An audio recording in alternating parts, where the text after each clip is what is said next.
Hey everyone, welcome back to Minute 60. Tonight I've got 3 very scary, true, rainy night horror stories. Real stuff from storm-soaked streets, bus stops, and dim apartments. Before we dive in, where are you listening from tonight? Drop your city, state, or country in the comments. Love seeing this creepy little community stretch across the US and the world. And hey, if you're into scary stories, hit subscribe and tap the bell. We've got new nightmares every single day. All right, let's get into it. The rain started as a soft whisper, the kind that makes the road look like it's breathing.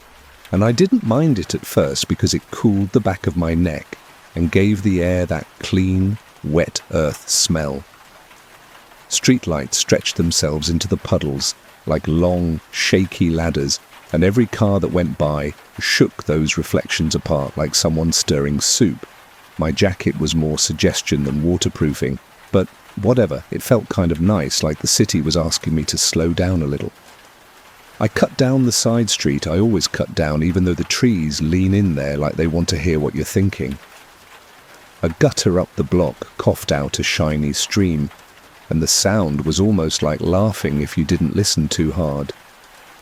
You know that moment at night when everything feels gentle, and then your nerves tap your shoulder anyway. That was the first tap, quiet and easy to ignore. I kept my head down and listened to the rain tick on my hood, a lazy drummer keeping time, and I tried to pretend that rhythm belonged to me. My shoes made those tired squelch sounds, and the sidewalk felt soft enough that it remembered each step for a second before forgetting again. The bus shelter up ahead was empty, just fogged glass and a glossy bench, and the whole thing glowed like a little aquarium in the dark. I glanced in as I passed because that's what people do when there's glass, and the only shape I saw was mine, a blur inside a blur. The rain smelled a tiny bit metallic, like pennies and ozone, like the sky had breathed on a pile of old batteries. I told myself I'd get home, make tea, and let the night be a night, and for a heartbeat that plan felt like a soft blanket. Halfway down the block the drops thickened, fat and certain, and they hit the bill of my cap with a heavy thump that sounded like a hand patting me on the head. Wind found the side of my face and slid a cold line under my collar, and I made that reflex face you make when surprise is small but rude. The trees tossed themselves like dogs shaking off a bath, and the smell went greener and darker, like the leaves were leaking. A single car crept by with wipers working hard, and the headlights broke the puddles into silver coins that spun and didn't land. I didn't rush, not really, but my steps stretched a little longer like they were nervous and trying to look casual. You ever try to act normal for no reason and feel your shoulders rat you out? Mine were up near my ears like they knew something I didn't. That's when I heard footsteps that weren't mine, tucked under the rain, soft but there. And they didn't match my pace, which is the detail my body hated. I slowed, and they didn't. I sped up, and they didn't, like they were walking with the weather instead of with me. I didn't turn around because people say, don't give your eyes to a feeling if you can help it. The bus shelter glass creaked, not loud, just a pressed little sound, like someone leaning their weight where they shouldn't. I told myself it was wind, it was always wind, it's a city, relax, and I let the rain fill my ears with ordinary noise again. Then a pale circle lifted inside the shelter, clean and white, like a paper moon. And it was the dry kind of bright you only see indoors, except this was outside, and the rain refused to land on it. I slowed like I'd lost something in my pocket and needed to check just to make the staring look like a normal reason, and I tried to see the person under the umbrella the way you try to find the face in a cloud. The shelter wore streaks and breath, but that white circle stayed sharp, and the water on the plexiglass refused to stick where the outline should have been. The edge of it caught a thin band of streetlight and gave it back without a ripple, and that shouldn't have bothered me as much as it did. I shifted left, and the circle seemed to hold me in the corner of itself, polite and steady, like a dance partner waiting for a cue. There was no coat under it that I could separate from shadow, no hand, not even a shoe tap, just a shadow that acted like a body without doing any work. You know when something is too smooth to be normal? That's how it moved, like it slid instead of bobbed. I told myself this was silly, that maybe I was seeing glare and making a story, and I peeled my eyes off it the way you peel tape off skin, slow and annoyed. The rain pushed harder, like the sky had exhaled on purpose, and somewhere a bus sighed to a stop, like a big animal settling. I turned the corner toward my building, because home is a spell you don't break once you start it, and I kept my hands out of my pockets so my fingers could argue with the night. The smell shifted back to wet concrete and exhaust, a little bitter, a little honest, and I let that smell anchor me to known things. I didn't look back for 10 steps, which counts as discipline for me, and when I finally did, the umbrella had left the shelter, and it was still dry, impossibly dry, gliding like it knew the rain personally, and the rain owed it a favour.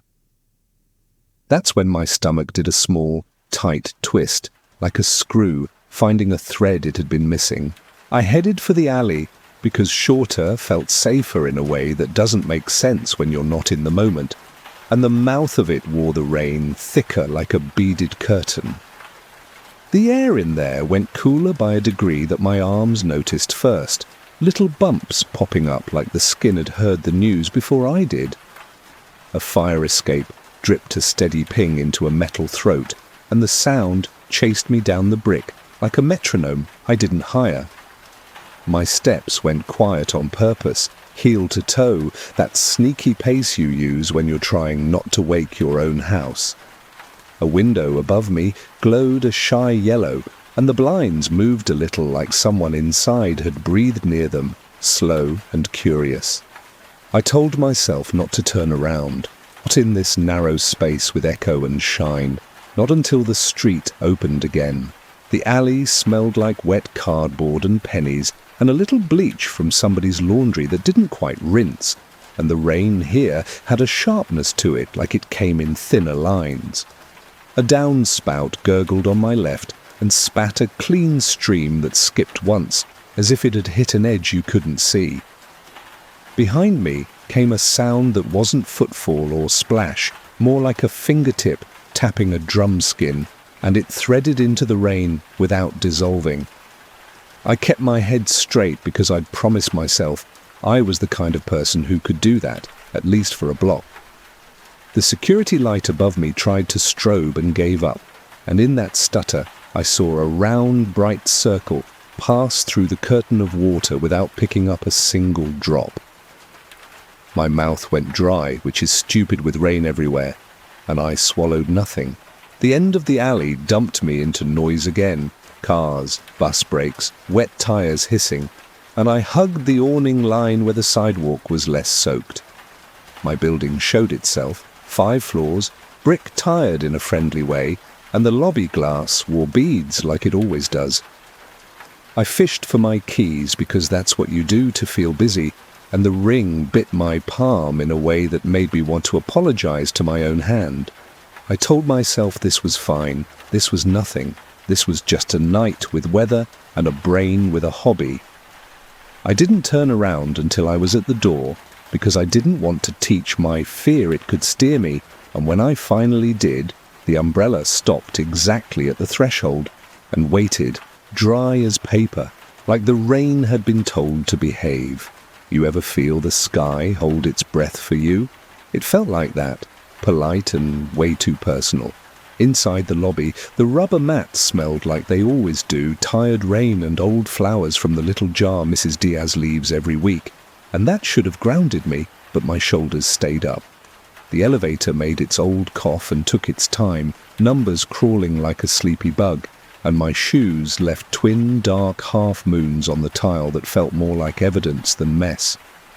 Through the glass, the circle lined itself up with me, crisp and empty, and the beads of rain around it seemed to make a halo on command. I watched the door close itself slow, and the closer dragged, and for 3 full seconds I was eye to eye with a shape that didn't have one.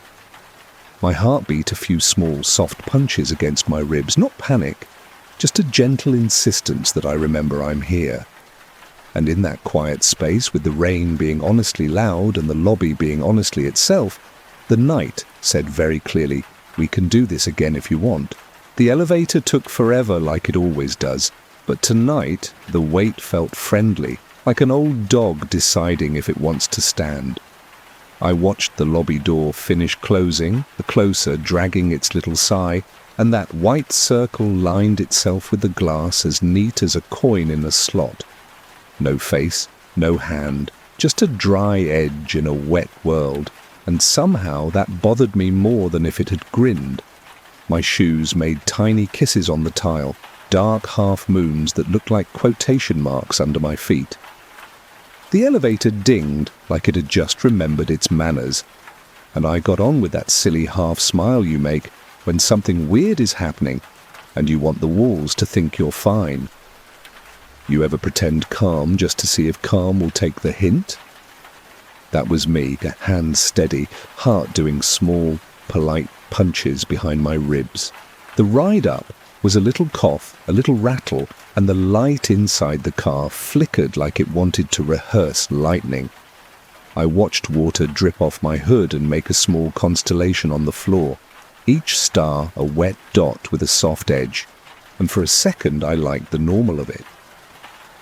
The mirror in the car gave me a tired face and a hood that needed retiring, and I decided I looked like a person who was too old for wet shoes. I didn't look down the hall when the doors opened. I gave my apartment the respect of walking straight to it without letting the night see me check. The carpet out there was darker down the middle, a rain shadow that didn't make sense indoors, and I pretended not to notice because pretending is a muscle you can work if you want. The hallway smelled like boiled rice and wet wool, and a hint of metal, the building's evening perfume. My key fumbled the lock because keys love drama, and the door gave me that tiny pushback like it was testing if I was me tonight. Inside, the quiet was soft and honest and smelled like lemon soap and plant dirt, and I let the room have my shoulders for a second. I hung my jacket and lined my shoes side by side because order is free, and I needed something I could make behave. The window in the kitchen carried the rain like a gentle argument, steady but not mean, and I stood there listening until my ears slowed down. I told myself I'd do tea, maybe call it early, let the rain talk to itself without me. You know that little breath you take when you almost believe your own plan? I got that far. Then the building did that faint exhale down the hall, the one it does when another door opens far away, and the sound came thin and straight to my peephole. I don't usually look. It bends the world in a way I don't enjoy, but my hand was already reaching because curiosity is rude like that. I put my eye there and pulled back halfway through because the glass didn't show the usual fishbowl. It showed a clean round right at my threshold, a dry ring printed on the carpet like a coaster for a glass that hadn't arrived. The rest of the hall wore a film of damp, little darkened fibres that glowed slightly under the exit light, but that circle stayed pale like it hadn't learned the word water. I touched the door, just fingers, just enough to borrow the wood's temperature, and felt a thin chill under the paint, like a breath holding still. I told myself not to narrate what I saw out loud, in case the night thought I was taking requests.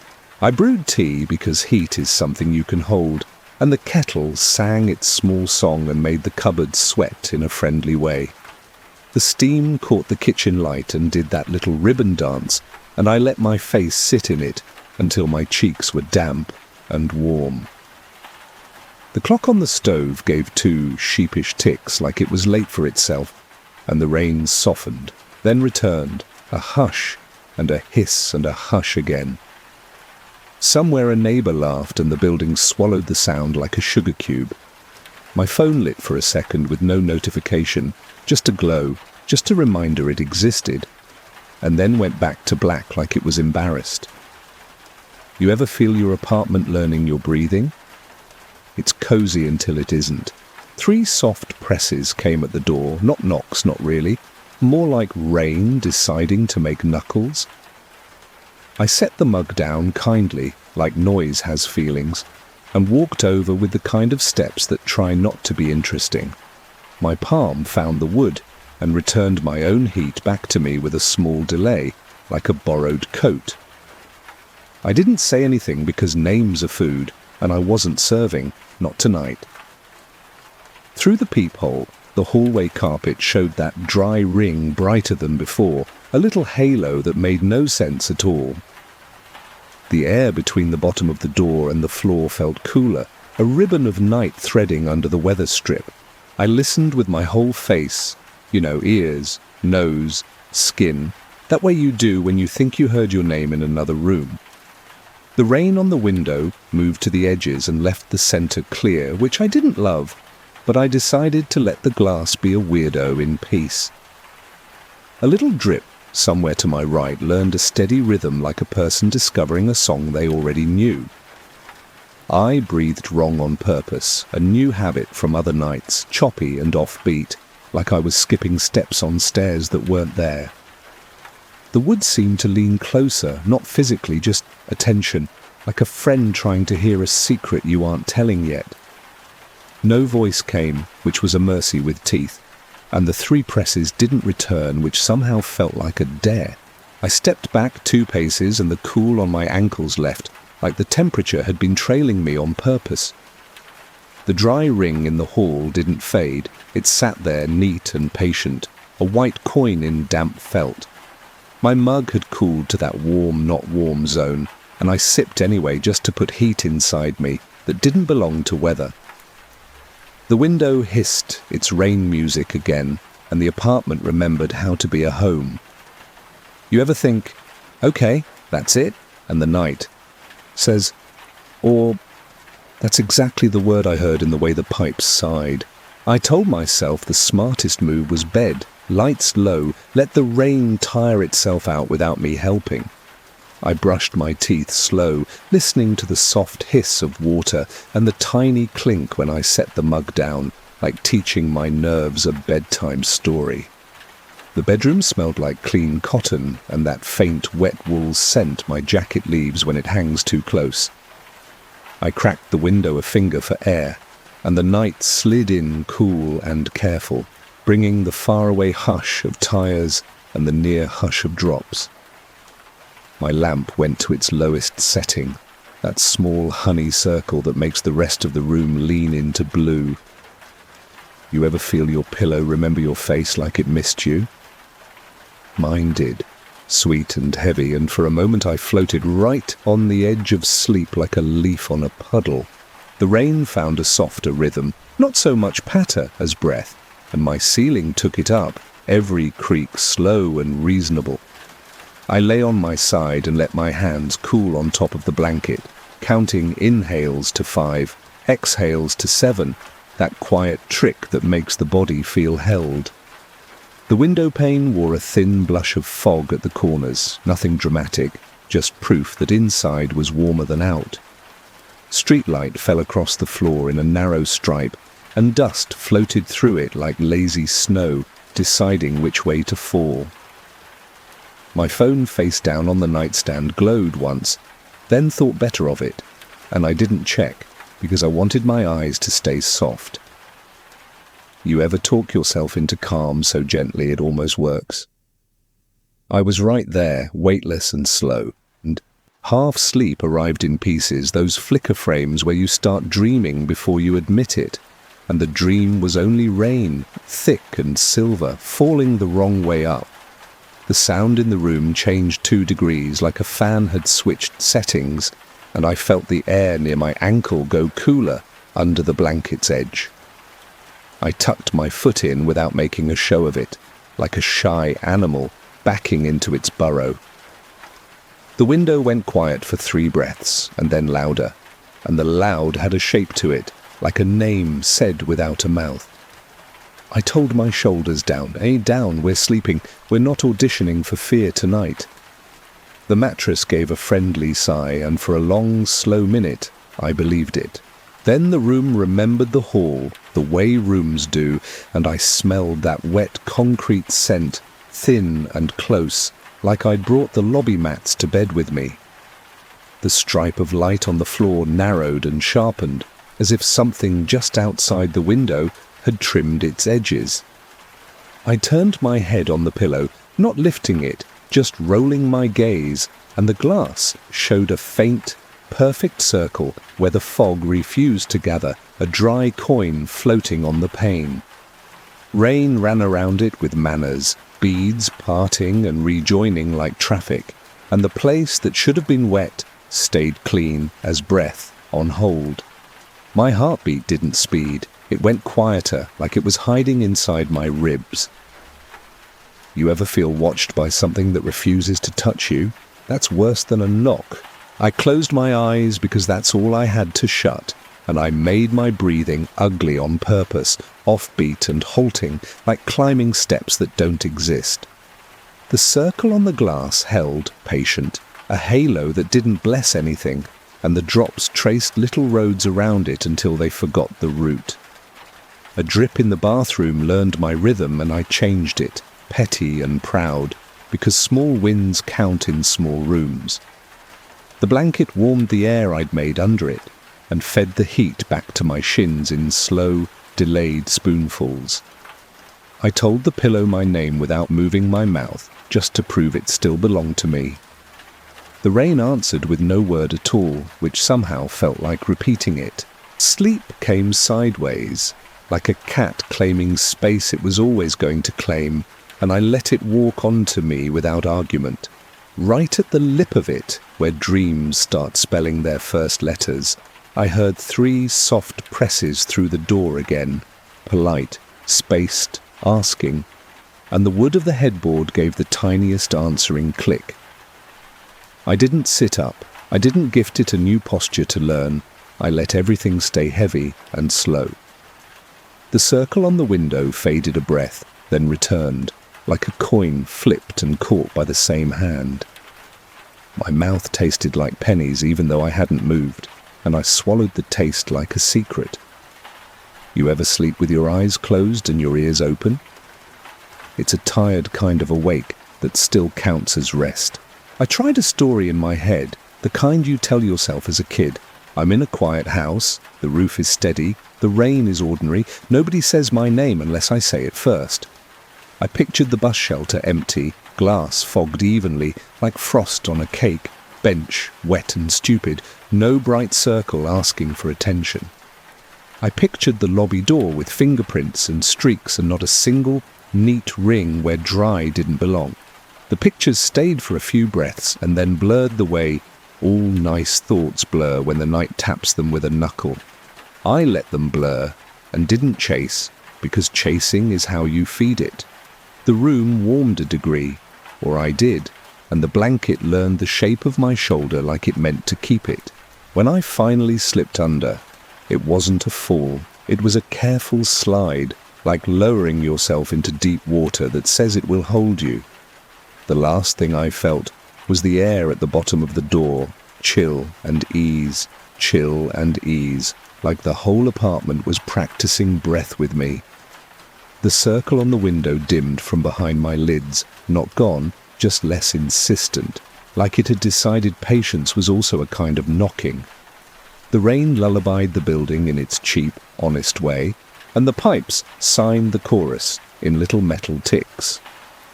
I slept, and the room slept, and somewhere close by, the weather sat upright with its umbrella and stayed very, very dry. You ever wake up knowing the night watched you sleep and didn't blink? I hadn't yet, but that's exactly what it felt like I'd agreed to. Morning tried to play nice, you know, all pale light and the coffee smell doing its best to be church. The rain dialed down to a thin drizzle, that soft static you can forget about if you really try. I padded to the kitchen and the tile felt cool, a little damp at the grout lines like the floor had secrets. My mug warmed my hands in slow waves, and the steam made a small halo on my upper lip that tasted like toasted paper. I told myself it was fine. I was fine. The night was a weird glitch that slept in late. You ever say a sentence out loud just to hear if your voice believes it, and it kind of doesn't?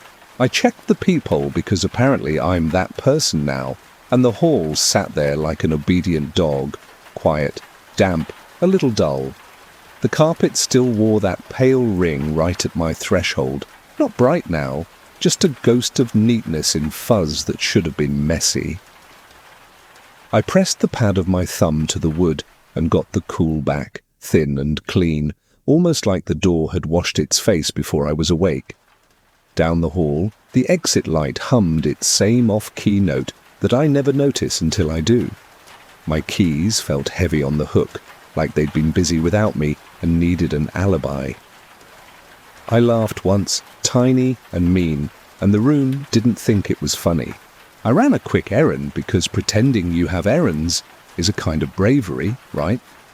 And the lobby smelled like wet rubber, and that rose water Mrs. Diaz loves. Outside, the street wore last night in dark patches, but the air had that after-rain sweetness, a little leaf, a little metal, a little cold bread. People did their morning choreography, umbrellas up, umbrellas down, wipers squeaking, shoulders hunched, in a way that felt reasonable. I watched drip lines hang from the bus shelter roof like glass strings, each one ending in a fat bead too shy to fall. The bench was wet in the honest way, and the plexi was a mess of fingerprints and rain scribbles that finally looked like science again. I told myself, see normal, and let the word sit like a coin on my tongue. On the way back, a delivery truck breathed warm bread at me, and I swear my ribs remembered how to open properly for a minute. The awnings rattled tiny drum rolls as drops fell off in batches, and a gull made that rusty hinge sound gulls love, which is ugly and comforting at the same time. I glanced at the bus shelter because I'm predictable, and it was just a wet box with a flyer unpeeling like a sunburn. But the sidewalk outside it had a round dry spot the size of a dinner plate, clean and blank in a way the day hadn't earned. I stood there pretending to tie my shoe and waited for a drip to claim it, and the drip chose the concrete to the left instead, like it had manners I didn't teach it. You ever notice the world pick favourites, and you're not sure which one you are?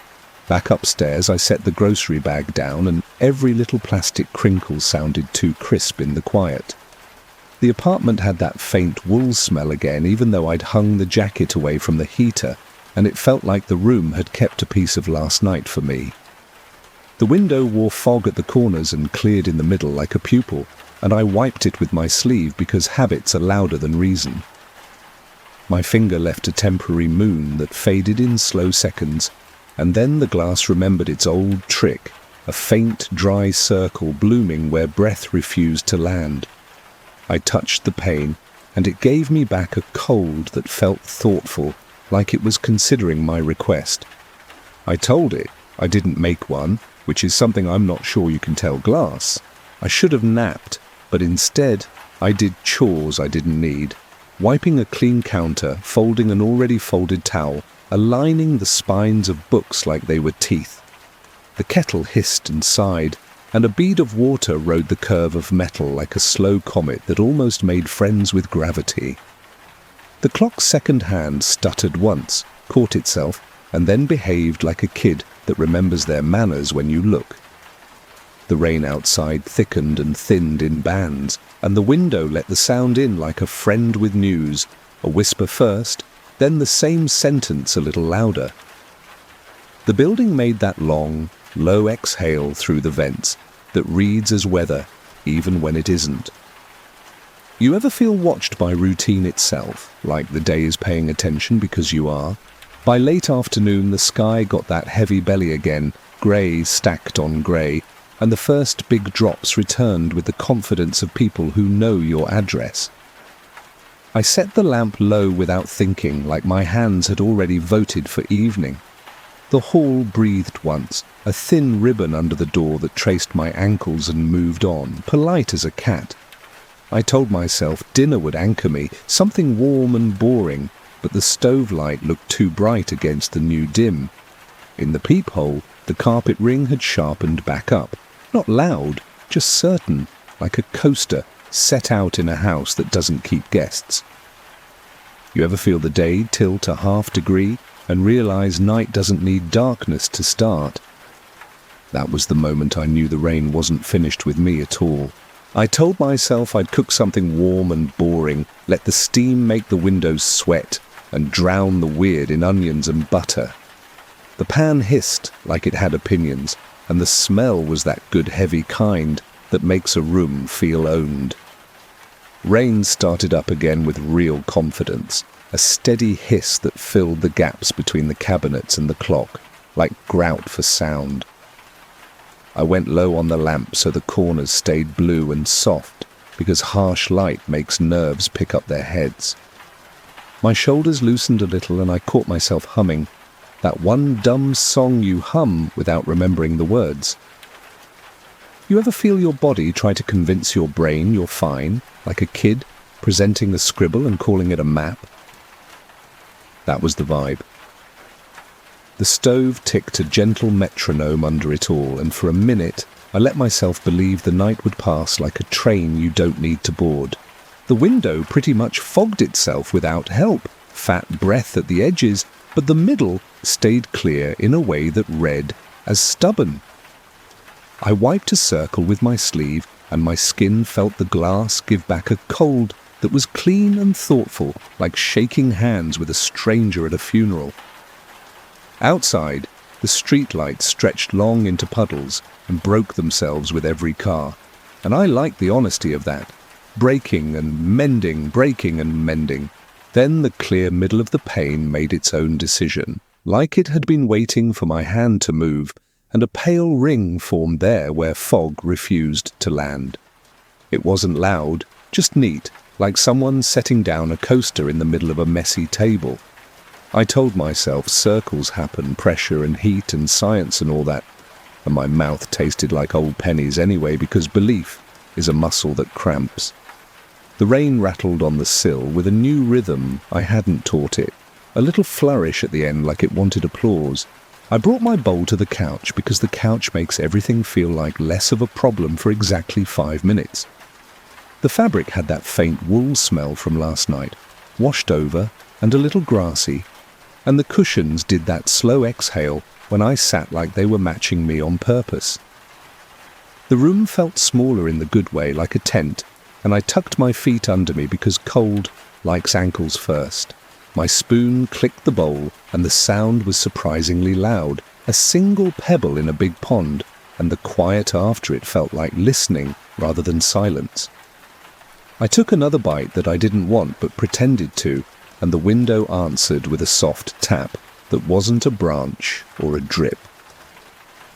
You know when a sound learns your pace and waits at the end of it, like holding the door out of politeness? It was that, a tiny punctual knock at the end of each swallow. The spoon got very heavy very fast. The hallway did its little exhale, the one that sneaks under my door as a thin ribbon and strokes my socks polite as a shy cat. I set the bowl down because my hands decided they were done being involved, and I stood the way you stand when you want the floor to think you own it. The peephole gave me the same warped field, carpet a few shades darker down the spine, like rain had been inside again, which it hadn't, which made no sense. Right at my threshold, that pale, dry coin sat in the pile, a little brighter now, like a smile someone left behind. Far down the hall, the exit sign hummed the wrong note it loves, and the elevator breathed a cough and didn't open, like it wanted me to know it had rehearsed. I didn't say anything because names are food, and I was off the kitchen clock. I just let my breath go ugly on purpose, choppy and awkward like climbing uneven stairs. The door gave me back a long, thin cool through the paint, not cold enough to hurt, just accurate enough to count. 3 soft presses arrived right on cue, same spacing as last night, polite, like water, deciding to have knuckles again. I kept my forehead a few inches off the wood, because I didn't want to teach the grain my temperature, and I matched the presses with the wrong rhythm, petty and precise. Nothing answered that trick, which somehow felt like it had been noticed and filed. The window behind me shifted its voice, hiss to hush and back, and in the reflection on the oven door, I saw the circle on the pane hold, steady. A neat halo that didn't bless anything. My hand hovered near the deadbolt, not touching, because I know better, but apparently my fingers wanted to be in the photograph. You ever feel your own posture become bait? I stepped back until my calves found the couch, just to prove to my body I was on my side. My heart stayed patient, doing quiet work like a dishwasher in another room. I tried the TV without volume just for light, but the thumbnails flexed too bright and fake, like neon at noon, and I killed it fast. The kettle clicked an opinion for no reason, that little metal contraction it does when it remembers heat, and I found it weirdly comforting. Somewhere above me, a neighbour dropped something soft, a thump you only hear through carpet, and my ceiling answered with a tiny tick, like a polite acknowledgement. The rain leaned again, heavier, and I could smell the building's old concrete give up a sigh, that chalky cold scent that always makes me think of stairwells and old-school basements. The dry coin in the hall stayed neat, and I pictured a single drip trying to land there and getting vetoed by whatever owned it. You know that bad idea that starts walking toward your mouth, the one where you say, hello, just to see if the night knows manners? I bit down on it until my tongue tasted like blood and didn't donate the experiment. My shoulders decided to lower a notch all by themselves, traitors in a good way. The presses didn't come back, but the door did something worse. It didn't move at all, and somehow that felt like a step it had taken toward me. The wood's cool stayed steady under the paint, and my palm remembered last night's shape like it had muscle memory for fear. Behind me, the circle on the window dimmed and brightened as a car passed, and for a second it looked like an eye, choosing when to catch light. I closed my eyes because that's the only thing I could close, and counted up with my inhales and down with my exhales, trying to make numbers heavier than weather. The air learned my counting fast and put a tiny pause in the room at each 7 like it wanted to sing along. You ever feel accompanied by something you didn't invite, and it insists it came with the rain? That's the company I had, quiet and patient, and entirely too polite.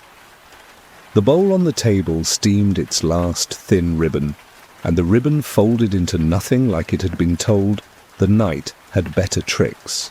Eventually the room got bored of me or decided I wasn't worth more presses, and the rain went honest again, loud and simple, the white noise of 100 apartments breathing. I brushed my teeth in that slow, sleepy way that makes the mirror fog and hides your face as a favour. The fog on the glass took its time and then did that same trick it had learned, clearing itself in a neat ring that didn't belong to my breath at all.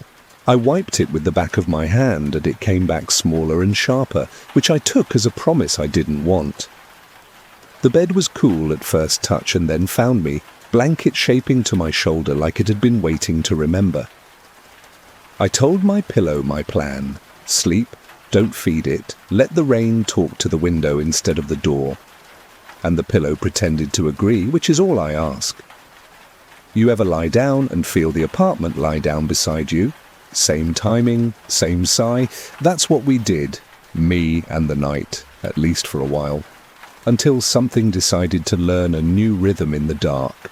I tried to make bedtime earlier, softer, like maybe the rain would take the hint if I went first, set the tone. I turned the lamp down to that honey circle that lets the corners go blue, and I let the window talk to itself without wiping it, even when the fog made a weird little halo in the middle. The apartment smelled like clean cotton and a faint lemon from the counter, plus that washed wool whisper my jacket leaves when it's not quite dry.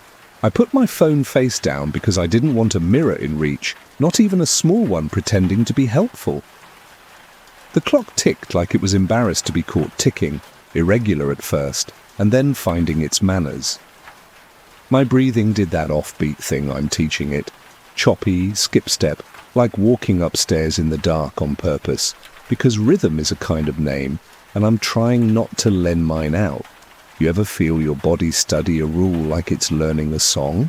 Mine was humming without sound, trying to keep the night from singing along.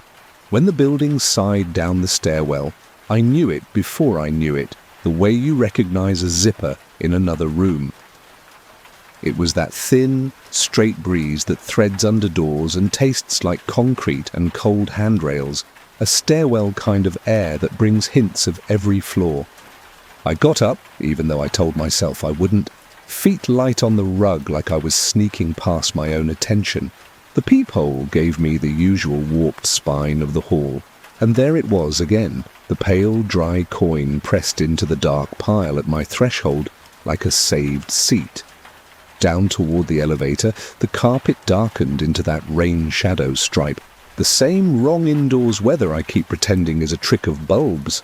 The exit sign hummed a clean, flat note a half step off, and the tones slid along my teeth like a fork you don't want to bite. I kept my eye off the center too long, and it felt like I'd looked anyway, the way you don't read a headline and still know every word. I cracked the door only as far as the chain allows, which is a kind of prayer with hardware, and let the stairwell air touch my ankles and move on. The smell came up from the steps, wet concrete, a little iron, that locker room breath stairwells keep even in decent buildings, and it felt calmer than my hall until it wasn't. I stood there not saying hello because hello is a gift with a bow, and I am out of bows, honestly. The rain noise from outside smoothed into a steady hush like a radio between stations, and under it I heard a single water tick, not a leak, not a drip, more like rain choosing one step at a time. It moved away, then back, like a person testing a loose stare, polite about it, learning. You know that weird thing when you can feel distance in your knees and not your ears? The sound got close in my joints before it got close in the hall. I closed the door gently so the chain wouldn't clink, and I laid my palm flat and counted to 7, slow and ugly, giving the wood a rhythm it didn't ask for. The cool under the paint was cleaner than last night, thin like the inside of a glass, and for a second I thought I could feel the echo of my own heartbeat come back a half-beat late. The window in the kitchen hissed louder for 3 breaths and then quieted, like it had stepped back to listen to the door, thinking. I stepped away 2 paces so my ankles could forget the stairwell air, and the room smelled like lemon again, small and honest, the way soap smells less brave when nothing's happening. The dry coin on the hall carpet didn't fade in the peephole. It brightened her hair like someone polished that little circle with their sleeve. The elevator coughed down the shaft and sighed shut, empty, the way old elevators do when they need you to know they're awake. You ever stand there and realize the building is the other listener in the conversation? That thought sat down on the couch beside me with its shoes on. I went to bed because that was the job, lamp down to a thumbprint of gold, window crack to finger, blanket pulled to the point where knees stop talking. The rain softened to that whisper that sounds like sleeping snakes if you let your brain be rude, and I decided to let it be wind in leaves, nothing else. My pillow cooled my cheek, then warmed, then kept that warmth like it had decided we were in this together. I kept my breathing crooked, counting up and down in numbers that don't like each other, and the room picked up the game without admitting it had. The stairwell made one more long exhale, and it felt like the air under my door practiced matching me. 2 beats late, then 1, then missing on purpose when I missed. I didn't check the window, even when the corner fog cleared in a neat ring and then returned, because sometimes not seeing is the only rule you can keep all the way through. You ever fall towards sleep with your hands open, like you're telling the night you're not carrying anything it can use? That's how I let go, slow and stubborn, like lowering a boat into quiet water.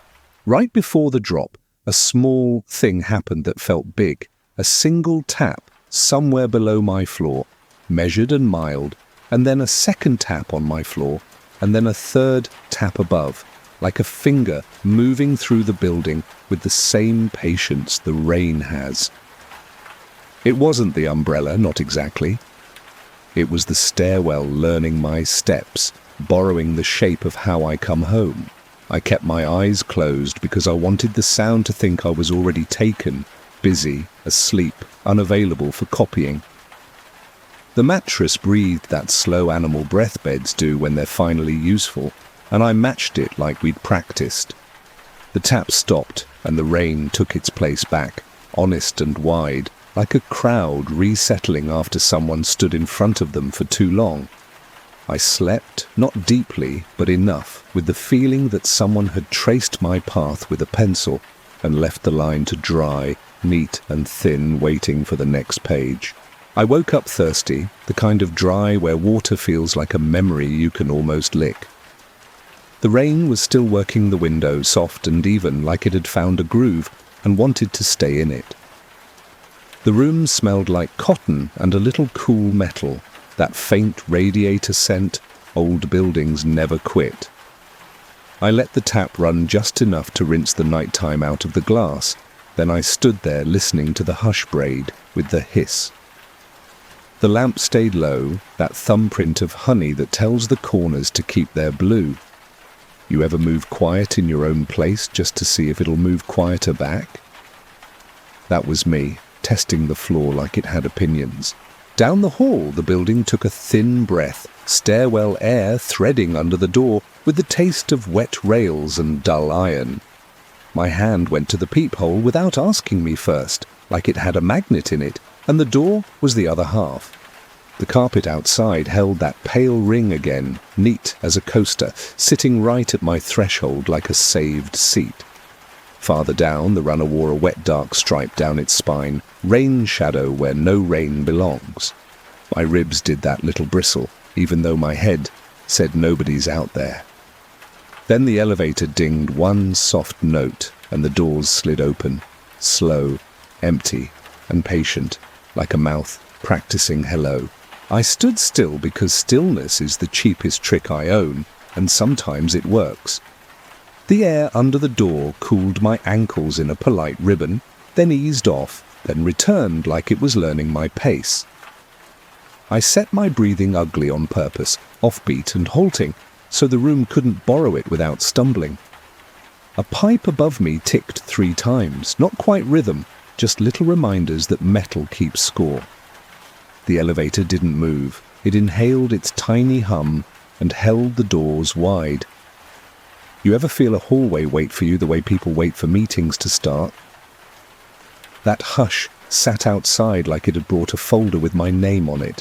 When the doors finally drifted shut, they did it in halves, left side a hair faster than right, and the gap held a thin, bright slit.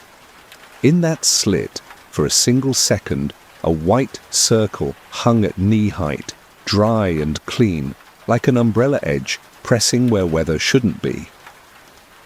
The doors sealed, and the hum softened into nothing, leaving the taste of stairwell air to fade like a good excuse. I didn't say a word. I don't speak to doors anymore unless I've lost my mind, and even then I try to whisper. My glass sweated in my hand like it was nervous for me, and a few beads raced the kitchen pane like anxious guests.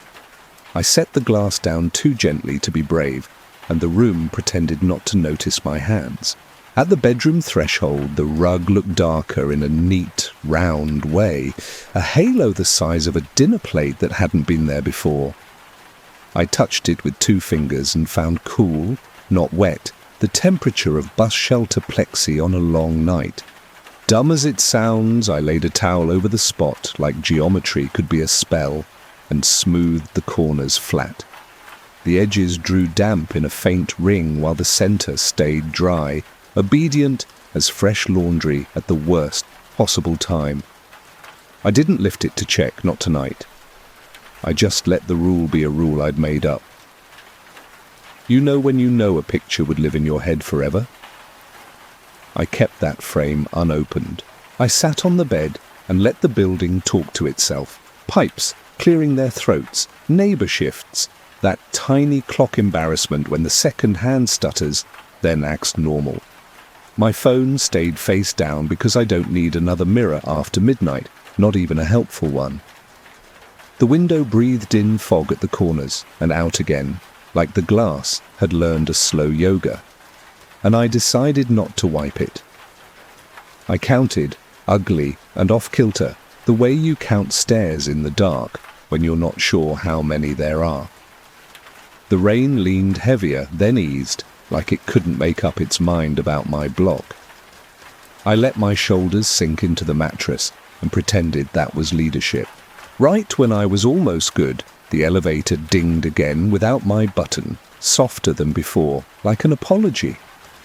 The chain didn't stir and the knob didn't think about turning. The quiet did the thinking instead. I made my breath stranger, added a pause where it didn't belong, then let it tumble fast for 2 counts, just to be difficult. The towel didn't rise, it didn't need to, it just stayed dry in the middle like a fact. I closed my eyes and told the dark I had an early morning, which is not a lie but still felt like a bribe. You ever feel like a meeting got put on your calendar by someone you don't work for? That's the posture I slept in, calm and ready to be ignored. Somewhere between waking and whatever comes next, I heard the elevator doors kiss shut a 3rd time, nodding, just the seal. The stairwell exhaled down and up like a careful echo, as if counting me in a language I don't speak. My pillow cooled my cheek, then warmed it, then kept that heat like it had picked a side. The rain went back to being weather instead of a person. I slid down into sleep like easing into water that promises to hold you, slow and stubborn. The last clear thought I had was simple and not helpful. The building knows my footsteps now and it's practicing. Morning leaned grey and polite against the glass, the kind that says we can be normal if you help a little. The towel still held its dry coin like a magic trick that didn't care if I believed. Coffee tasted like the cabinet, which is never great and somehow comforting anyway. The window fogged its corners and cleared its middle because of course it did, like a pupil deciding what to notice. In the peephole, the hall's pale ring had faded to chalk, less bright, but still sure of itself. My keys felt heavier on the hook, like they knew they were part of a story now. You ever look at your own door and feel like it's looking back? That. By evening, the sky stacked plates of darker grey, and the rain came back with practiced confidence. I dimmed the lamp to a small gold coin and let the kitchen stay blue so the apartment would choose me over the weather. The towel's centre kept its dryness under my toes, cool like a coin under a paper trick, and the edges gave me damp honesty. The kettle sighed like it wanted to be useful, and the cupboard sweated just enough to look alive. The clock remembered to tick, and it sounded friendly for once. I told myself maybe I'd get the regular kind of night, the kind that doesn't learn anything. You know that quiet hope that's almost a dare? I had that in my hands for a minute. The hallway exhaled, and the 3 soft presses arrived with their usual manners, spaced, gentle, acting like rain had learned knuckles. I didn't gift the grain my heat. I stayed 2 steps back and breathed wrong on purpose, tripping my own rhythm. Through the peephole, the runner down the hall looked a shade darker, like a wet spine drawn with a tired marker. The pale ring at my threshold brightened a little with each press, then held like a smile that remembers not to show teeth. Stairwell air slid under and tasted like cold handrails again, and my ankles backed up without asking for permission. I whispered nothing at all because nothing was the safest sentence I owned. The window did its routine like it wanted a grade. Fog thinned at the edges, the dry coin sharpened in the middle, and a single bead slid, split, and went around it as if water had learned respect. In the oven door's reflection, the coin looked closer, which my brain tried to veto and failed. I threw a dish towel over the glass because mirrors at night feel like mouths, and I'm not feeding them. The fabric took on a damp border while the center stayed cool and blank, which is exactly my favorite kind of lie. The air in the room matched my breathing 2 beats behind, then 1, then missed when I missed, like it hadn't decided if it wanted to lead. You ever feel watched by patience itself? That's the audience I had, invisible and very present. Then the towel on the floor did a small, ugly thing. The dry center rose the thickness of a breath and settled, as if something underneath had learned to inhale. I didn't peel it back. I am not that curious after dark. Instead, I nudged the towel with my toe until the dry coin sat half under the couch, a boundary I invented on the spot, my side, your side, no touching. The presses quit like they'd finished taking notes. The hall cooled, the coin outside dulled to memory, and the window remembered how to fog like honest glass. I turned the lamp down to the idea of light and tried to be furniture. In bed I let the rain do its cheap lullaby and counted wrong on purpose until the numbers got bored. The pillow held my cheek like it had been saving the space, and the blanket learned my shoulder in 2 slow breaths. I thought of that umbrella sliding where rain should be, and told my head that story was for last night, not this one. The apartment smelled like lemon and wet wool, small and manageable, like chores, not ghosts. My eyes went soft, and the ceiling blurred to a darker grey I could live with. You ever float just above sleep and feel the room float with you?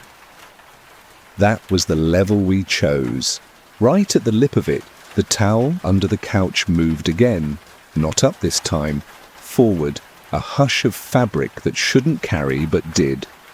A cool ribbon found the edge of the bed and traced the frame like a finger learning would, slow and polite. I kept my breathing crooked, stubborn as a cat that won't come when called. The ribbon paused by my ankle and didn't touch, which somehow burned colder than contact. The window quieted for 3 breaths and then returned louder, like a friend stepping back to give space. I told the dark I was sleeping and meant it the best I could. A single tap came from inside the room, not the door, soft as a coin set on a table and then reconsidered.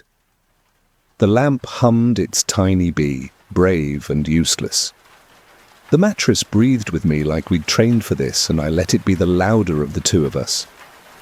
No name arrived, which I took as a mercy with teeth. The cool ribbon eased back toward the couch, unlearning me in careful inches. You ever decide to sleep on purpose while the question stays standing?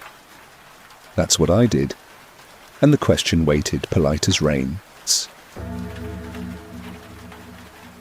The rain came in heavy, that thick, slanting kind that makes the street look like it's dragging a dark veil across itself. I live half buried, garden level, so the windows sit right at ankle height with a little concrete well and a rusted grate, and when it pours, the world presses its face up close.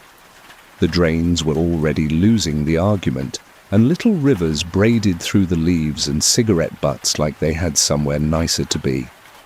The air in the apartment went cool and a little metallic, and the baseboards got that faint, damp smell, like wet cardboard and old pennies.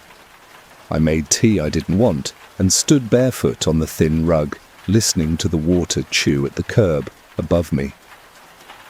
You ever feel the weather bend down and look directly in your window, like it remembered your name first? That's the feeling garden level gives you on a night like this.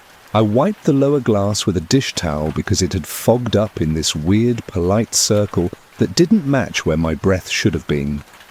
Outside the well, the rain stitched glitter into the puddle, and a drowned moth kept trying to write tiny messages on the surface with its wings. The streetlight threw a pale yellow smear through the grate, and every drop that hit the metal made a tiny high note, like a child practicing one piano key forever. My tea didn't taste like much, just warm, just brown, but the steam felt like a small good thing crossing my face. Somewhere upstairs, a neighbour's TV laughed too loud, and the building swallowed it until it was just a friendly hum in the wall. I told myself it was nice, actually, the kind of night that makes you want to fold laundry slow and pretend it's a ritual. The first sound wasn't the drain or the gutters, it was that squeegee noise, a long rubbery stroke like someone dragging a blade across wet glass.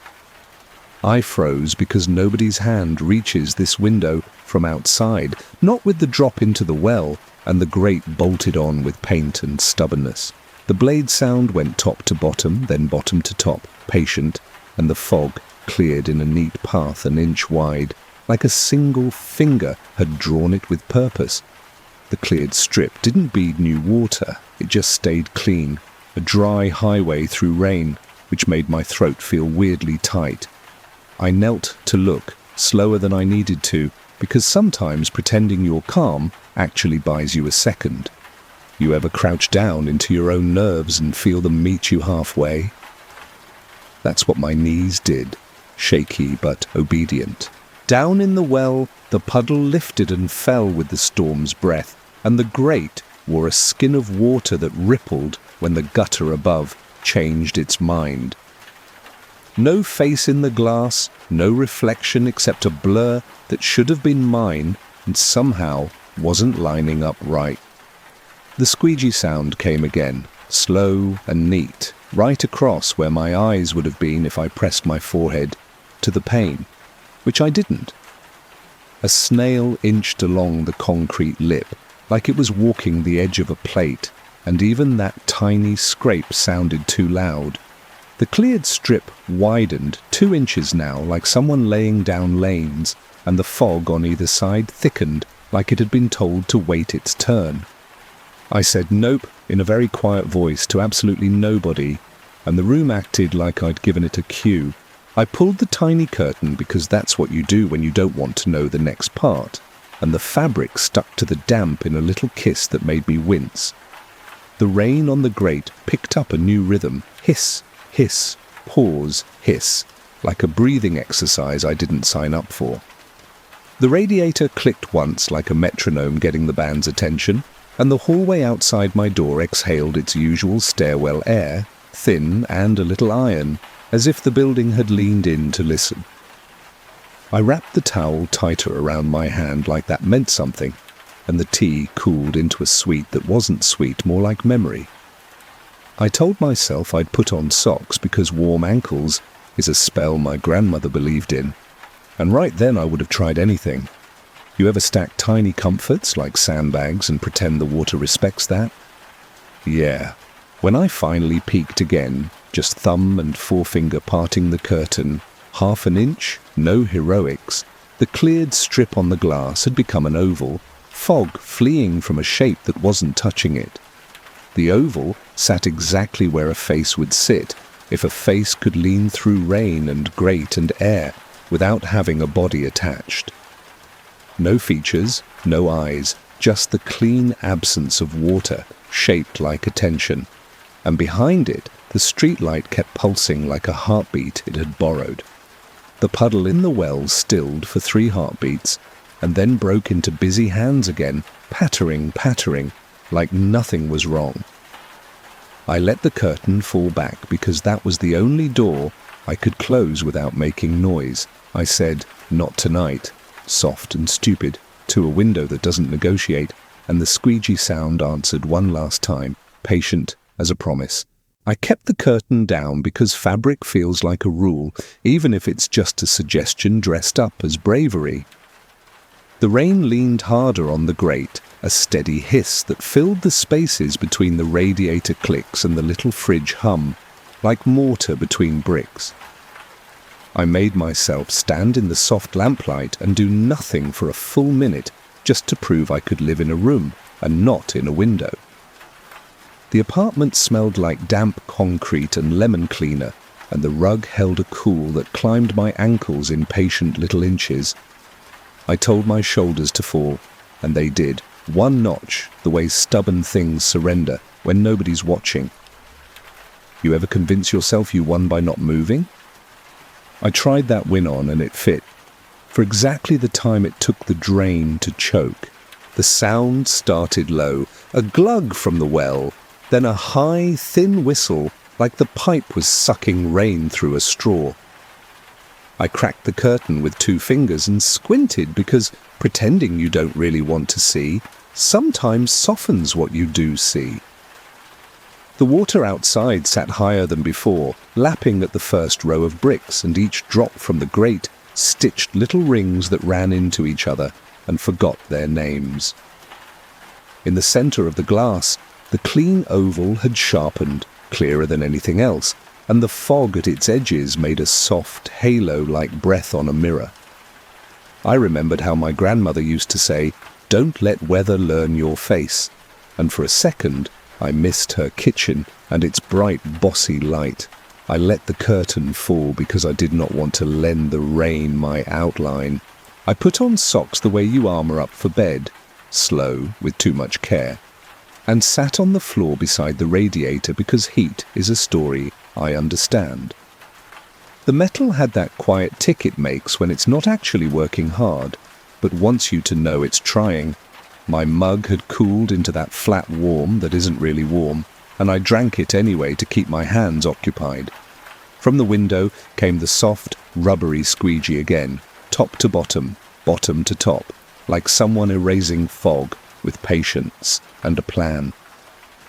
The apartment answered with a tiny change in air, a cool ribbon sliding across the baseboards that smelled exactly like rain through metal.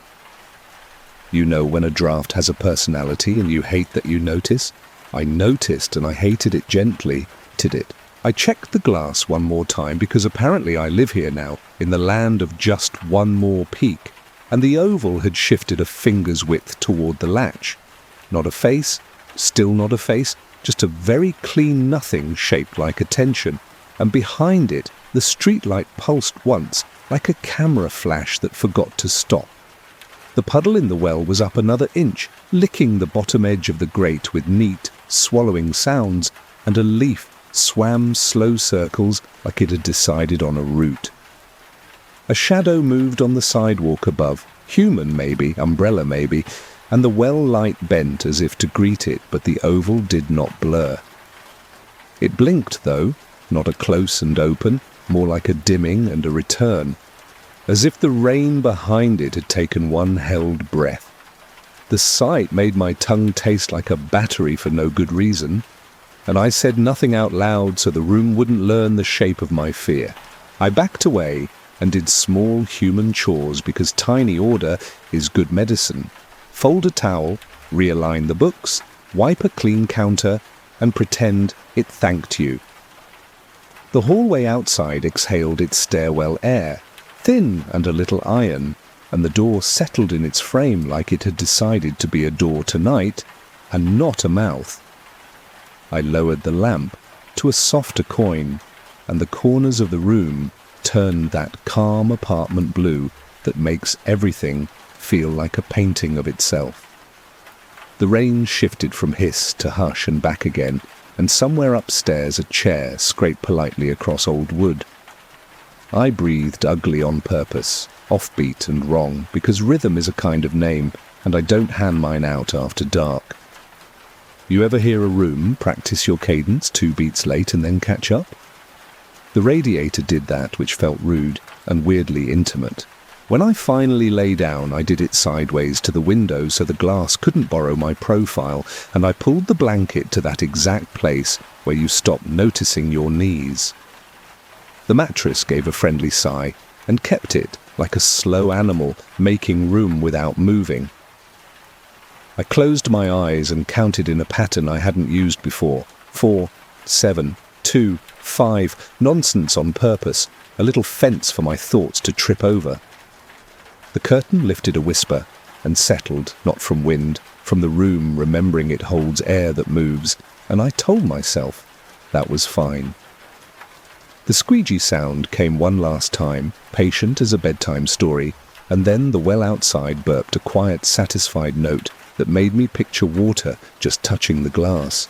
You ever fall towards sleep, feeling a window hover near your cheek, like it knows your temperature? I did, and I let the night keep the last word for now. I woke to that fat, slow rain sound, the kind that feels heavier than it should be, and for a second I didn't know if it was outside or in me. The room had cooled a notch and smelled like damp cardboard and lemon cleaner getting tired. My blanket held my heat like it had signed a contract overnight, and I stayed still to see if the apartment would move first. The radiator clicked once, then twice, like it was raising a hand and putting it down. I told myself I'd check the window only after I counted to 20 in a wrong pattern. You ever bargain with sleep and pay in weird numbers? That's the exact currency I used. When I slid to the floor, the rug felt chilled through, not wet. Just that basement cool that goes ankle deep. The curtain had glued itself to the bottom edge of the pane again, a little kiss of fabric to glass that made my skin want to shiver.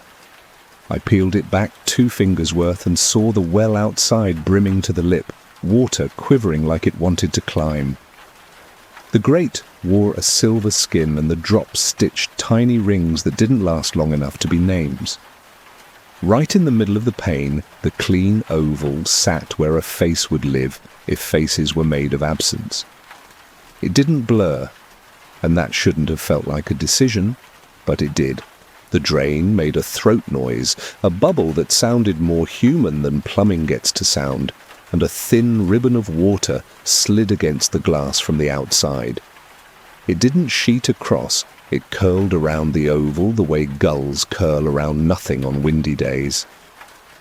I leaned closer without meaning to, forehead stopping a breath away from the pane, and my skin read the cold in a language I wish I didn't remember. The streetlight pulsed through the grate, like a slow camera testing exposure, and the shadows wrote soft bars on my floor. Somewhere in the building, a door settled in its frame and sent a sigh down the baseboards. I whispered, "Nope," just to put a word in the room that belonged to me. Then the squeegee sound started again, top to bottom, bottom to top, patient, and the fog on either side of the oval cleared in neat, parallel strokes. It looked like lanes being painted on glass, 2 inches wide, then 3, all around the clean center, like a careful person making room. My tongue tasted like a battery for no reason, that stingy little copper spark, and I swallowed it back like a bad idea. The puddle in the well lifted, touched the bottom of the pane, and stayed, holding contact the way a palm meets a mirror. The oval dimmed once, not gone, just less, like an eye thinking about a blink. You ever watch nothing behave like a face and feel your ribs decide they don't want to be ribs? Mine did that, small and rude. I backed up on my hands, slow and friendly, like I was leaving a wild animal to its meal, and sat beside the radiator because heat is the kind of lie I can use. The metal hummed a low line that almost matched my breath, and I made my breathing ugly on purpose so the room would miss the beat. The hall exhaled that stairwell air, thin, iron, concrete, threading under the door in a careful ribbon that cooled my heels. From the window came a tiny tick, not glass, not metal, more like a nail tapping a coin under fabric. I told myself it was a leaf knocking, even though you don't get leaves at pane level in a flooded well. The lamp's shade glowed a honey oval, and I stared at that instead of the other one. I checked again because apparently I love discomfort, and the waterline had climbed a finger higher, soft pressure flattening itself against the pane. The oval now had a faint edge, like the clean had grown a border, a thin grey line where fog wanted to return and wasn't allowed. A bubble rose and burst against the glass without leaving a mark. which is not what bubbles do, and my skin learned a new kind of cold from the inside. The squeegee stroke traced around the latch in a careful horseshoe, as if it was introducing itself to hardware. The streetlight flickered and held, and the ripple in the well did that optometrist trick, better like this or this, over and over, choosing the same unknown. I said my name inside my mouth, just to hear it come from me first. The curtain tried to fall closed and stuck halfway, like it had reached a decision and lost its nerve. I left it there, a soft border. Not yes, not no, just a tired maybe, and sat still enough to feel my pulse in my fingers. Upstairs, someone laughed into a show and the building chewed the sound into a friendly hum. The drain gulped, spit, and went quiet, for a breath that lasted too long to be plumbing. Rain tapped the grate with busy knuckles and then paused, as if waiting for an answer I didn't give. You ever feel the weather practicing patience near you? It has a sound. It's small, and it fills the room anyway. I told myself I'd sleep on the couch because facing the window felt like bad manners, and I pulled the blanket to my chin like a kid pretending to be a burrito. The radiator gave one last polite click and settled, and the lamp dimmed the idea of light. Behind the half curtain, the oval held, steady, clean, impossibly dry, and the water leaned one more inch, a quiet hand against the glass.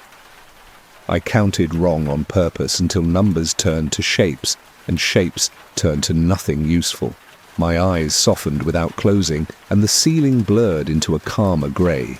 The last thing I heard before the room took me under was the faint, rubbery whisper of something wiping fog from a place that shouldn't be able to fog at all. I woke to a different kind of water, that slow, glubber drain makes when it's losing the argument, and the room felt a shade colder than it should. The lamp threw its tiny honey coin and the corners stayed that sleepy blue, which usually helps, but tonight it just made the window louder.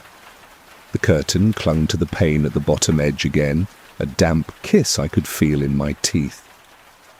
The air smelled like wet cardboard with a squeeze of metal, like pennies pressed in a book. I lay still and let the apartment move first, radiator clicking 1, 2, like a polite throat clear.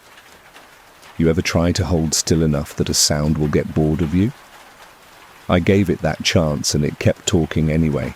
I pushed the curtain open with 2 fingers, and the well was right there, brim high, the water shivering against the glass like it wanted to climb. The grate wore a silver sheet, and the drops stitched tiny rings that ran into each other and forgot their names. The clean oval in the middle of the pane stayed spotless, a bright absence with a soft halo, like breath that refused to land. A bubble rose under it, pressed flat against the pane, and slid aside without leaving a wet trace, which isn't how bubbles behave in any story I like.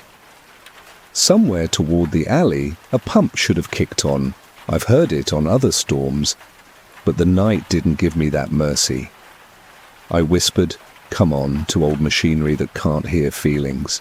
The squeegee sound started again, slow stroke top to bottom, bottom to top, patient as a person wiping a mirror before a hard conversation.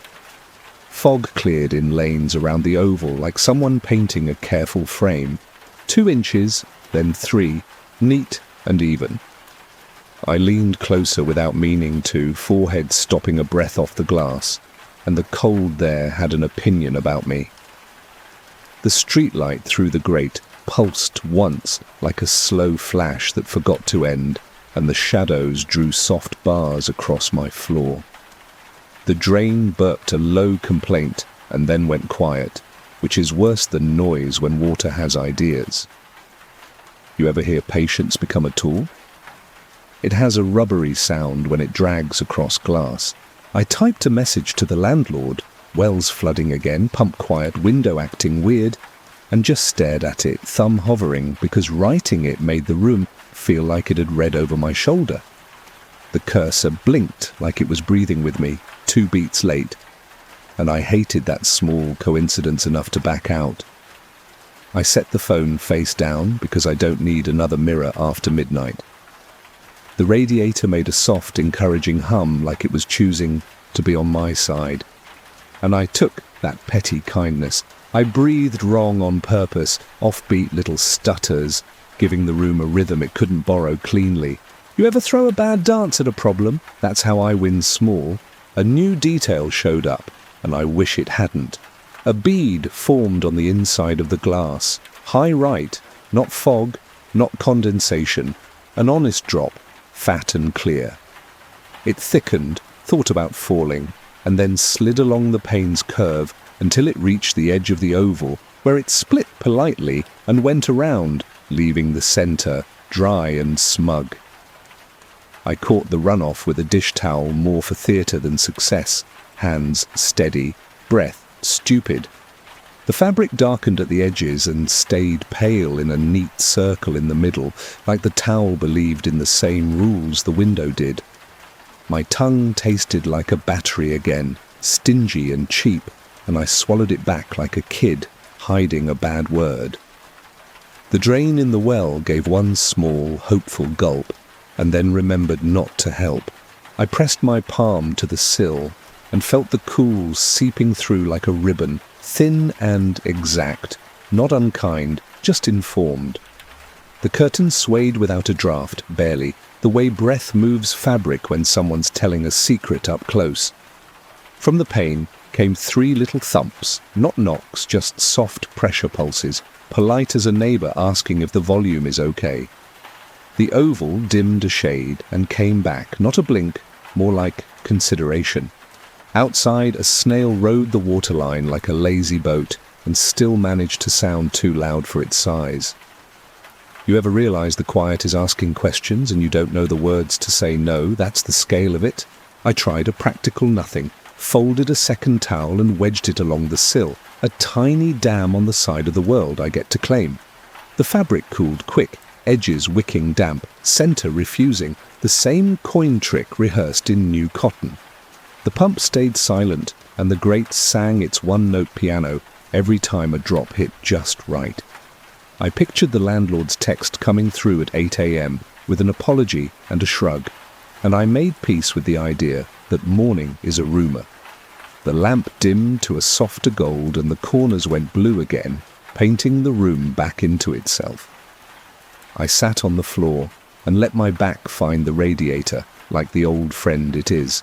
When I finally lay down, I did it across the couch, sideways to the glass, so the window couldn't steal my outline. The blanket learned my shoulder and kept it, and the room warmed around my face by slow degrees, a careful kindness I don't take for granted. The well outside sighed in tiny waves against the pane, not hard, just steady, the sound of a hand resting flat and patient. The squeegee stroked once more, a lazy, satisfied wipe, and then the night held still, as if it had placed something perfectly where it wanted it. I counted wrong until the numbers got bored and turned into fog, and the fog turned into nothing I could name. You ever let sleep adopt you because you've run out of instructions? That's how it took me, calm, slow, like water choosing a shape. I woke up once to quiet that wasn't quiet, the kind where every soft thing has corners. The room held that basement cool again, ankle deep, and the lemon cleaner smell had faded into wet cardboard with a metal aftertaste. The lamp kept its small honey coin on the table, and the corners drifted blue the way they do when a room pretends to be calmer than it is. The towel at the sill looked obedient from here, edges dark, center pale like a coin pressed into cotton. I listened for the pump, like you listen for a train you know is late. You ever let your ears go out ahead of you to see if the night will grab them? Mine came back with nothing I liked. I padded over barefoot, and the rug gave off a tiny chill each step, clean and a little mean. The curtain clung to the glass again at the bottom, a damp kiss that made my teeth set without me telling them to. I peeled it back with 2 fingers and the well was right there, water holding itself against the pane like a palm on a mirror. The clean oval sat in the center, patient and exact, haloed by fog that refused to cross the line. A bubble rose, pressed, slid around it without leaving slime or smear, like manners had been explained. The streetlight above pulsed once, and the grate wrote soft silver stripes on my floor. Then the glass breathed in. Not much, just a bow toward the room, the faintest flex, like a held note, finding your ear. The curtain lifted a whisper and settled, and the air cooled a degree against my cheeks, that cold penny taste back at the edge of my tongue. The oval dimmed and came back, not a blink, more like concentration. A narrow crease appeared in the fog to the left, thin as a fingernail, and followed the edge of the latch like a person tracing a pattern before they try it. I set my hand on the sill. It returned a thoughtful chill that felt like attention wearing gloves. You ever feel a window? Consider you? It's polite in a way that makes your stomach fold. The squeegee sound came slower this time, top to bottom, patient, like someone taking care not to miss corners. Each pass cleared a lane and left the center untouched, a neat frame growing around an absence. The water outside tapped the pane in soft pulses, 3 at a time, then none, then 3, as if rain had learned counting. The drain gurgled a quick apology and quit again, and the radiator answered with 2 small clicks that didn't add up to heat.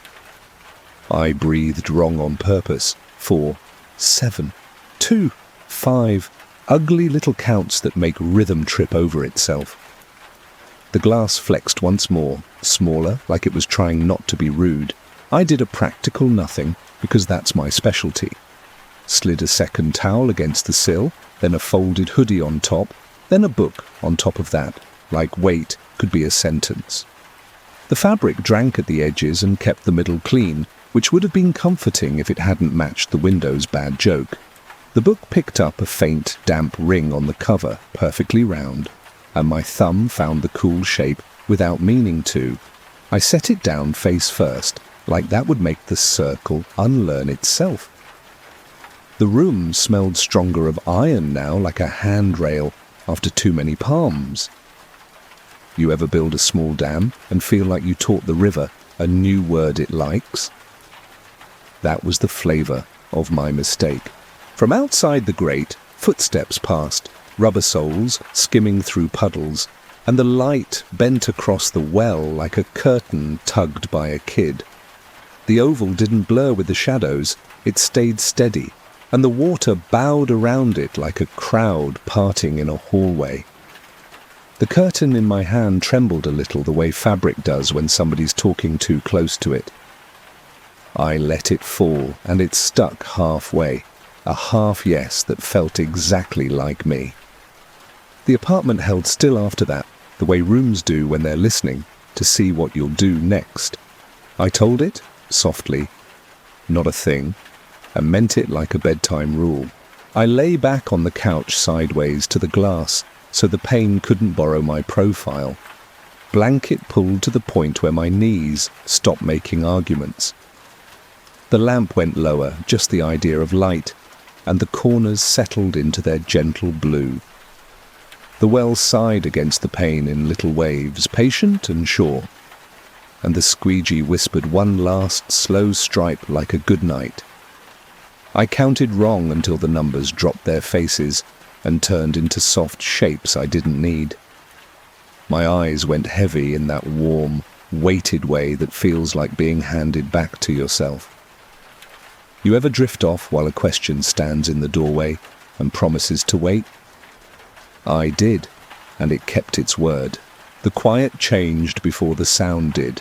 Fridge hum blinked out for a heartbeat, then came back thin, like it had been told to whisper. Rain leaned harder on the grate, steady hiss with a low belly, and the room held that basement cool that slides ankle deep and pretends to be polite. Lemon cleaner faded to wet cardboard and pennies, a tired library smell my nose didn't vote for. The lamp kept its tiny honey coin and the corners floated blue, sleepy and unhelpful. I lay still and let the apartment move first. Radiator click, wall sigh, the soft shrug old paint makes. You ever listen for trouble and hear manners instead? That's worse somehow. I eased to the window because pretending not to look is just a longer way of looking. The curtain had kissed the glass again at the bottom, fabric sticking with a damp smooch, and my teeth set on their own. I peeled a thin gap, and the well was right there, water pressed flat to the pane, a quiet hand shivering with storm breath. The clean oval sat in the centre like a dry moon with a fog halo, patient and exact. The squeegee sound went once, slow and neat, top to bottom, as if somebody sharpened the edge of attention. My tongue did that battery sting, even though I wasn't being brave enough to deserve it. The latch added itself to the night, just a little tetch, a micro shift that's not a rattle, more like hardware remembering it can think. A bead formed inside the glass at the latch's edge, fat and honest, then slid around the oval's border as if the dry had rights. I leaned close without letting skin meet pain and heard that faint rubber hiss, a breath pulled through a straw by someone who doesn't get tired. The streetlight through the grate pulsed a patient metronome, and soft jail bar shadows stacked on my floorboards. I whispered, "Nope," so small it was mostly for my throat, a tax I pay to speak at all. You ever feel a rule get tested one polite inch at a time? I did a dumb human thing that still felt like work. Tore painter's tape and made a crooked X over the latch, then pressed a folded towel beneath, then set a paperback on top like a paperweight could be faith.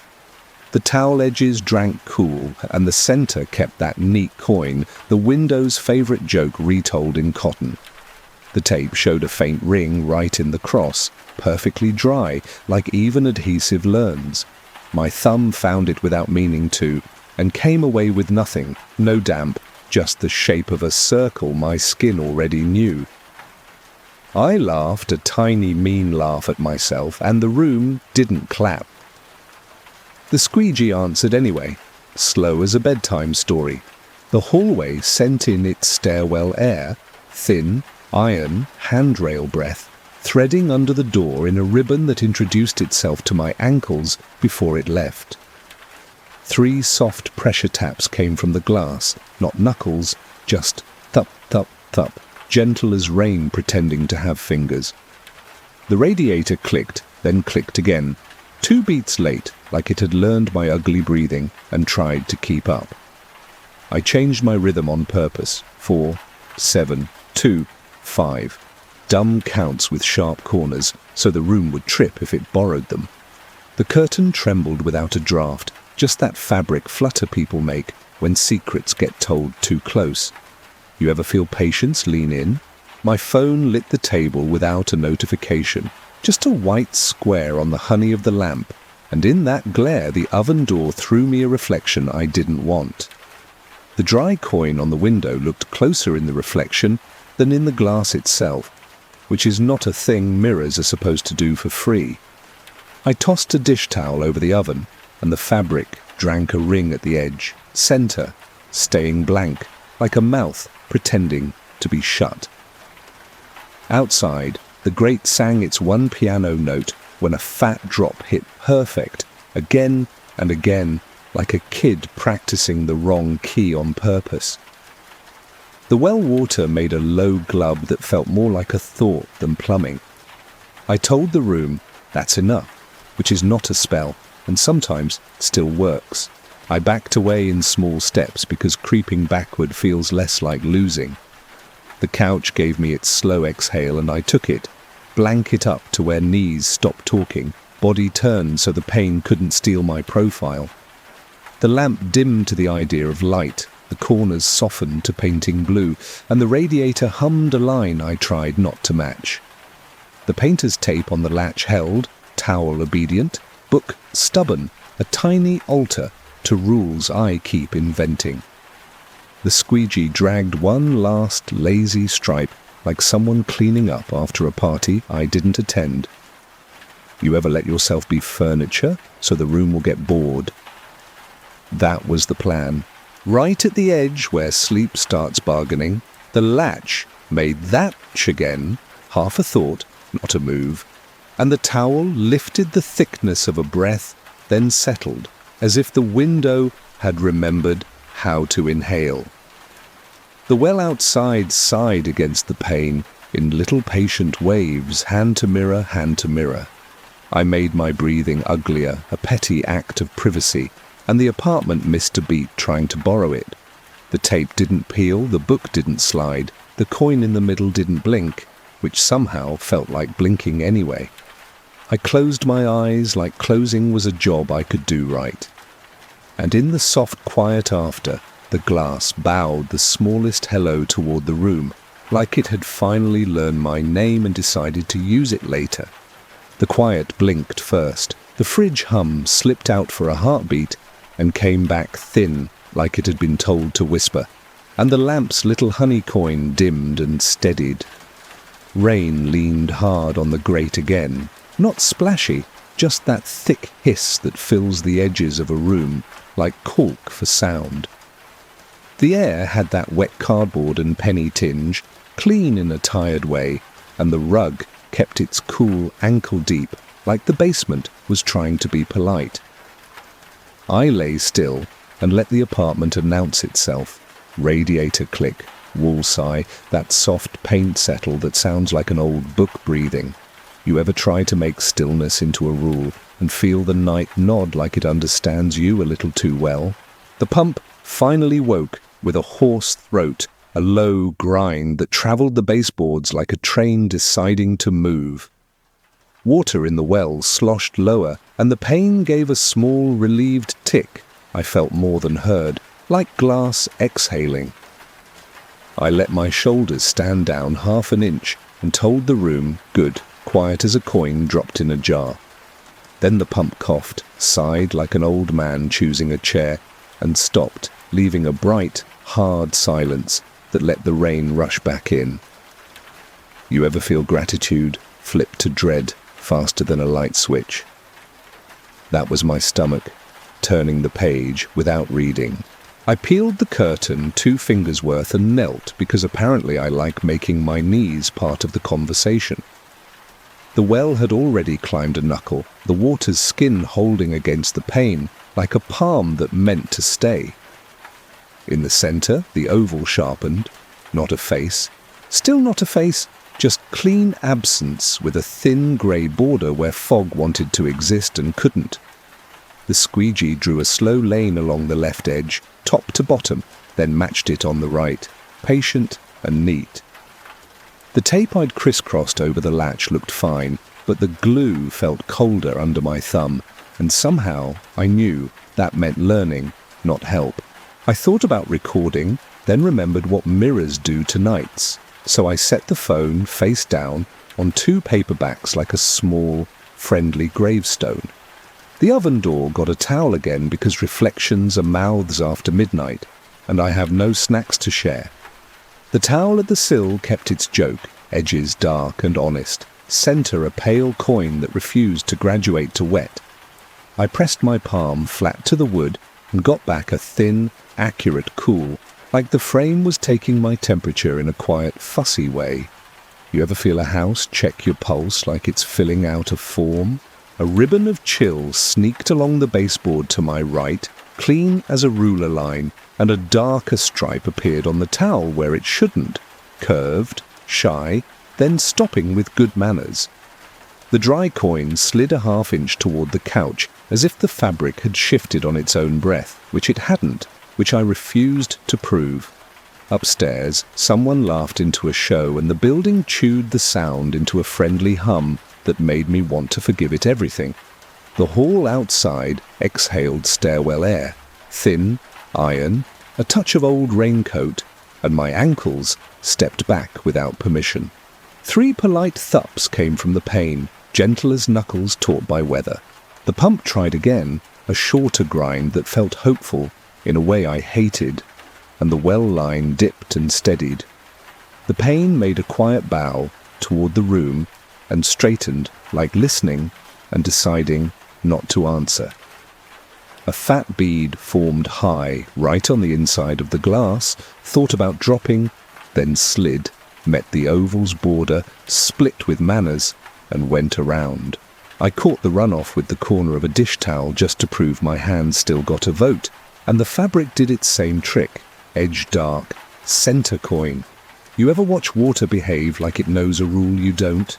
I did small human work because small work is a spell, folded a second towel, tucked it under the sill, set a paper back like a lid, and told the latch, don't. The tape showed a faint, round, dry print dead center of my crooked X, which is not how adhesives are supposed to socialize. The radiator answered with 2 clicks and no heat, which still counted as choosing my side. I breathed wrong. 4, 7, 2, 5, ugly on purpose, and the room missed a beat trying to borrow it. The squeegee whispered once more and then held, like the night had placed something exactly where it wanted and didn't want to brag. I shifted to the couch sideways to the glass, so the pane couldn't borrow my outline, blanket to chin, knees convinced, into silence. The lamp dimmed to the idea of light, corners leaning into calm blue that rooms wear when they're pretending.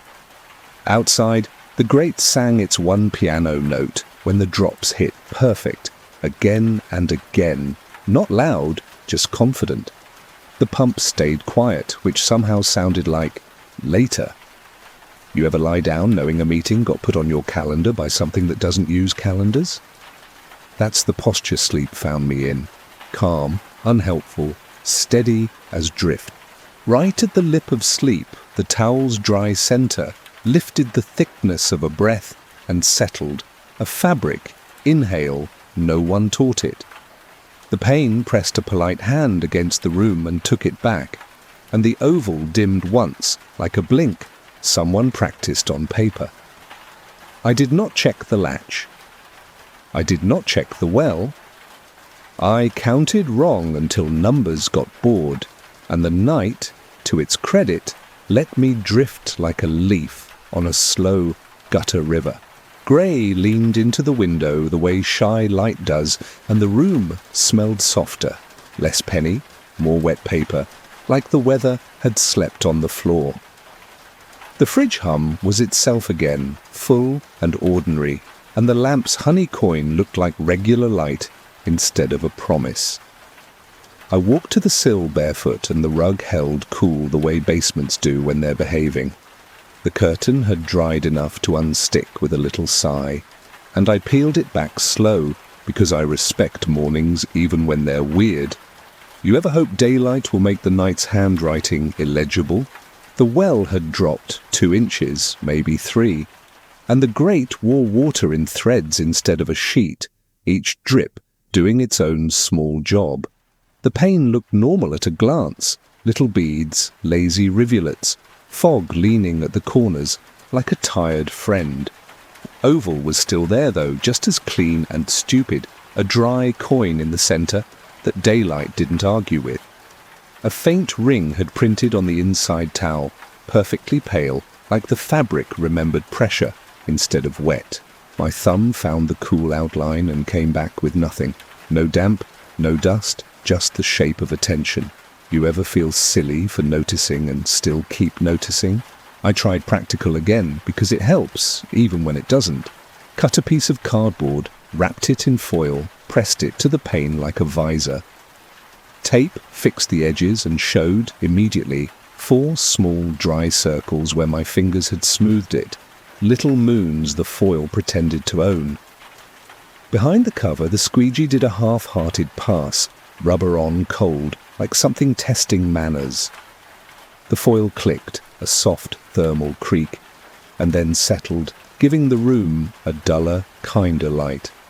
I told the window thank you, which is dumb and also the only language I had left. The landlord texted back at 6:47, storm backlog, pump tech later today, put towels down, sorry. And the words sat on my screen like helpful recipes you can't cook. I wrote "got it" and didn't send a photo because I didn't want to put this shape in another glass. The hallway breathed its thin stairwell air, respectful and iron, and the door frame gave a single content pop like wood, choosing a side. I made coffee that tasted like the cabinet again and loved it more than it deserved. You ever cling to a mediocre cup because it's extremely here? I should have left for a cafe, honestly, but the couch made a case for 10 more minutes, and I let it win. I lay sideways to the window so the pain couldn't steal my outline, blanket to chin, hands under for warmth that belonged to me. Dream came quick and dumb, an eraser wiping fog off glass, leaving only a neat oval where nothing sticks, and the eraser kept smiling without a mouth. I woke at the point where the oval leaned in, the room fatter with light, and the foil clicked the way hot metal does when it remembers cool. The towel at the sill had inched farther under the couch on no legs I could name, coins still centered like it paid rent. Because curiosity is rude, and I am its roommate, I tried a small test, shook a pinch of salt on the towel, a little ring around the pale center. The grains clumped on the dark edges and stayed dry inside, tiny crystals looking up at me like they'd found a rule. I brushed them back into the shaker because I didn't like what the picture in my head wanted to do with that. The radiator offered 2 hopeful ticks and nothing warm, which was fine. I didn't need heat right then. You ever perform a science fair for one and wish the results were boring? By late morning, the well outside behaved steady drain, no sheet, only polite drips making little silver ropes.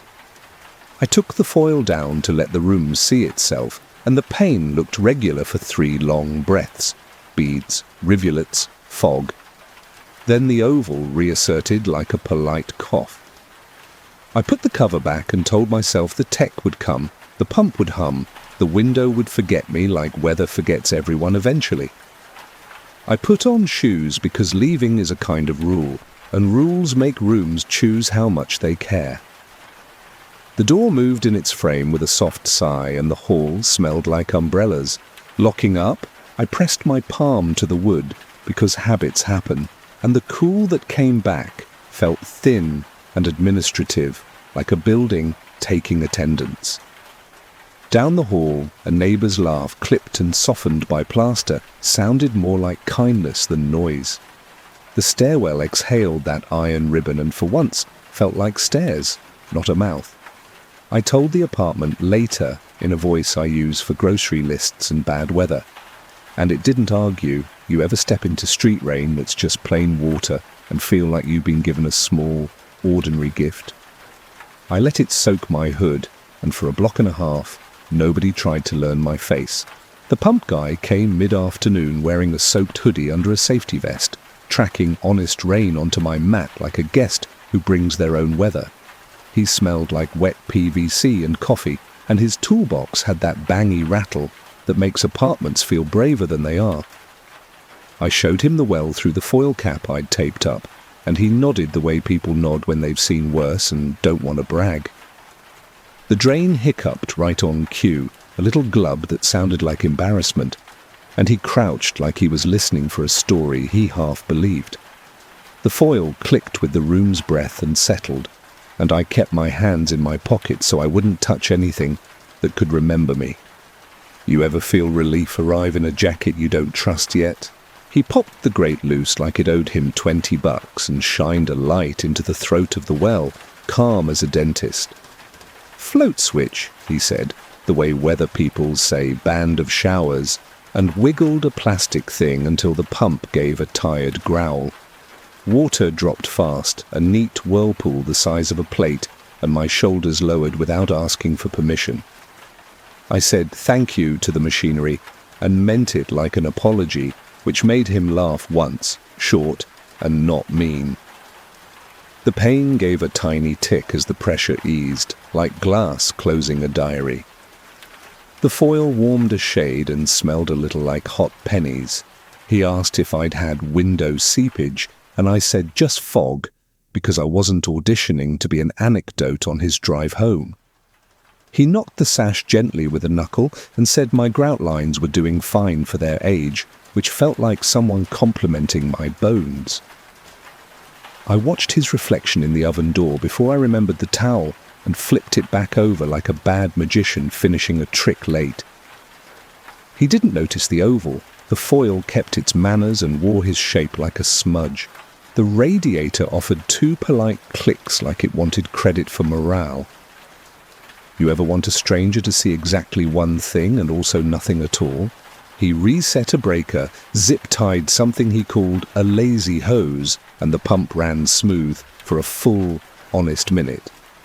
He swept his light across the well one last time, and the beam jumped when it met the glass. Not a lot, just enough to make my gums taste like battery.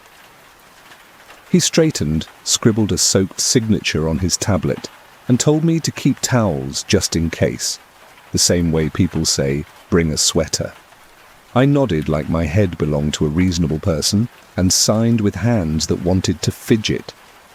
The hallway exhaled stairwell air and the door frame gave a friendly pop, choosing sides I hoped were mine.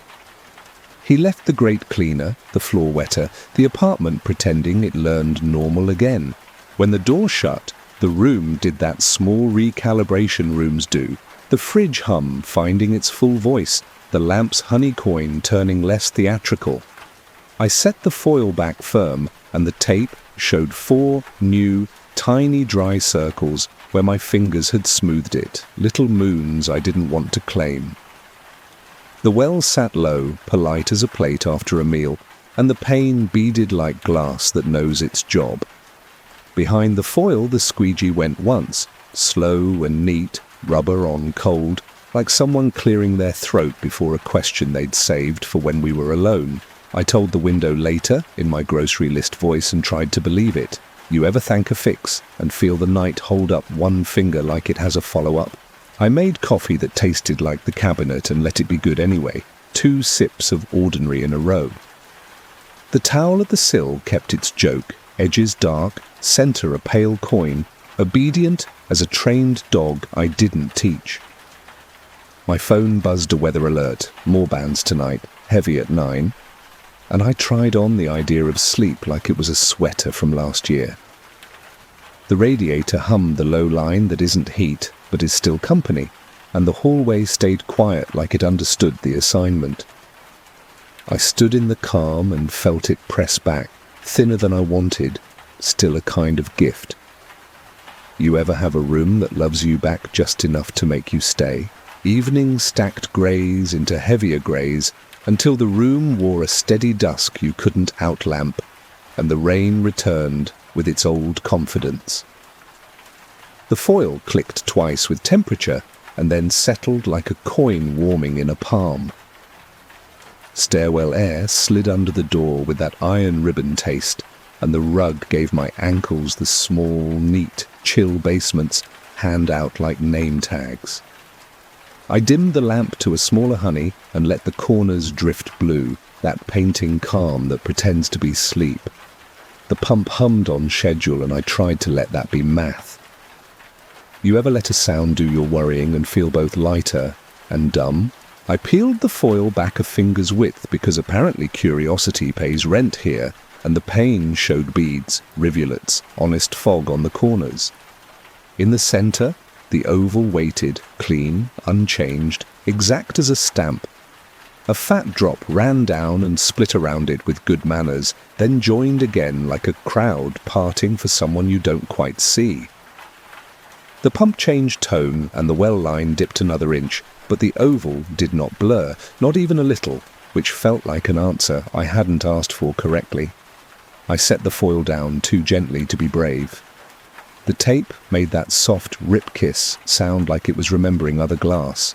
I checked the latch because my hands wanted work, fingers testing the painter's tape. X I'd pressed there. The adhesive felt cooler than the sash, a tidy chill like a coin you've just picked up, and the cross showed a faint, perfect ring in the middle that hadn't been there at lunch. The curtain breathed in and out without a draft, fabric doing that tiny quiver it does when someone talks too close. The radiator clicked twice, then once, then decided on silence, the way a cat decides on a corner. I breathed wrong on purpose. 4, 7, 2, 5, so the room wouldn't get a clean copy. You ever hear patience lean toward you? The squeegee went slower than before, top to bottom, then a careful half-stroke along the latch, like rubber teaching itself a hinge. A bead formed inside the pane near the tape cross, fat and uncomplicated, and then slid toward the oval's border, where it split with the same good manners and left nothing behind. I pressed a folded towel tighter at the sill and laid a paperback on top like punctuation, a period I hoped would read as final. The book's cover took a faint damp ring, perfectly round, and my thumb found it like habit. I set it face down so I wouldn't have to watch it keep learning. The room smelled more iron than lemon, a rail station breath that never announces where it's going. The pump hummed, steady, then hiccuped, then smoothed, like it had adjusted to someone's hand. Outside the grate, the rain stitched a thinner pattern, but the foil warmed as if the pane had leaned its shoulder toward the room. I stood 2 steps back because distance is a rule you can still buy at the store. The hallway exhaled stairwell air, polite and narrow, and parked it by my socks like a cat gift. 3 soft thups arrived at the glass, not knocks, just pressure with manners, and the oval dimmed and returned as if the rain had practiced blinking. You ever want to answer a thing you shouldn't and feel your mouth warm up anyway? I turned the lamp down to the idea of light and lay sideways on the couch so the window couldn't steal my outline. The blanket found my shoulder and kept it like it was memorizing a map, and I let my breathing get uglier, little stutters, then a long, wrong pause, then 2 quick. The pump held its line, the well behaved, the foil clicked once like a content animal. The curtain tried to fall and stuck halfway. A tired maybe I decided to respect. I counted wrong until the numbers forgot themselves.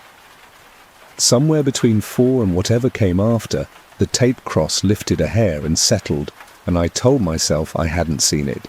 Morning memory doesn't count at night, but I still made a plan you could write on a napkin. No profiles, no names, no mirrors, and a line the room would understand. I poured a ring of salt on the towel around the pale coin, not big, just enough to make a picture my hands could repeat if they had to. The grains clumped at the damp edges and the middle stayed dry and smug, tiny crystals winking like they'd found a church. I added a loop of thread because my grandmother liked thread for places and I like my grandmother. I told the sash softly, "This side mine, that side weather," as if sentences could be fences. You ever feel silly and brave at the same time and call it ritual? I taped the foil firmer, hand over hand, smoothing heat and wrinkle, letting the metal crinkle talk back. 4 new dry prints bloomed under my fingers where the tape folded over the pane, neat circles that didn't belong to glue or me. I pretended not to notice while my stomach did a small, competent flip. The oven door got a towel again because reflections are mouths, and I've said that enough times to believe it. The radiator offered 2 clicks that didn't lead to heat and still felt like applause. The hallway stayed quiet as if it knew I was taking attendance. I sat on the rug with my back to the couch and made my breathing complicated on purpose. 5 short, 1 long, wrong, then start over, training my lungs to be bad company. The lamp's honey coin was small and kind, and the corners stayed that soft apartment blue I can live with. Outside, the grate sang its single piano note every few breaths. Not loud, just precise, like a kid learning patience. The pump hummed its steady line, a low cat purr I let borrow my spine. The squeegee answered once, slow, rubber on cold, the sound of someone practicing care they didn't need to. You ever hear politeness and want to slam a door you don't have? The pane bowed toward the room, the thickness of a breath, and took itself back, the same inhale it's been sneaking, and the foil clicked with a small, happy heat. The salt ring didn't shift, the dry coin didn't blink. The thread lay where I'd laid it, humble and certain, like a rule that knows it's only strong if you keep it. I placed my palm flat on the floor beside the towel and felt a thin, cool slide under my skin like light learning how to be water. The stairwell exhaled its iron ribbon and parked it by my ankles, then forgot to retrieve it. I didn't say no out loud, but my bones did, quiet and unanimous. You ever want to be furniture and a wall at the same time? I tried a small, clumsy kindness, a saucer of rice near the sill, a silly little sponge I knew wouldn't matter to anyone but me. The grains stayed dry under the foil shadow and glistened at the edges like they were thinking of rain. I set a second paperback on the towel's damp border, and it took the ring like a signature it didn't read. The pump dipped a pitch and recovered, and the well outside kept its level like a student following along. The curtain breathed once without help and settled like a kid who heard a bedtime story that wasn't about them. I kept my breath wrong and counted until the count stopped meaning numbers. When I finally lay down, I did it soft and sideways again, blanket to chin, knees convinced to be citizens. The lamp dimmed to memory, and the corners deepened to that safe blue that makes a room feel like a story you can hold. The foil clicked once, like a lid finding its jar, and then not again. I imagined the oval behind it staying clean and small and bored, a coin under a cup at a slow card trick. You ever choose faith you don't have just to get through a piece of night? I chose it, and the room let me keep it for a while. Grey came easy, soft and wide, and the apartment smelled less iron, more wet paper and coffee and the quiet of clean cotton. The pump hummed honest and steady, no hiccups, just work, and the well sat 2 inches below the grate like a plate, cleared and stacked. I peeled the foil a corner to let the glass breathe, and the pane gave me a regular morning, beads, rivulets, shy fog in the corners. In the centre, the oval was faint, not gone, a ghost coin that daylight didn't argue with or erase. The salt ring on the towel had clumped into tiny bright islands. The dry middle stayed an obedient blank. You ever look at quiet and see teeth hidden in it anyway? I took the foil fully down because I wanted the room to see itself without the trick, and the window behaved for 3 calm breaths. Then the squeegee whispered one lazy line top to bottom, the kind of stroke you make when you know you're not in a hurry. I pressed the towel flatter, and the thread circle held like a sentence I still believed in. The radiator gave 2 clicks and a small, genuine warmth that climbed my hands and forgave exactly nothing. The hallway exhaled its iron ribbon, and it tasted like plain air instead of stairmouth. I told the glass, thank you, and caught myself meaning it. I made decent coffee on the second try, and let it be better than the cabinet for once, a small upgrade no one would write home about.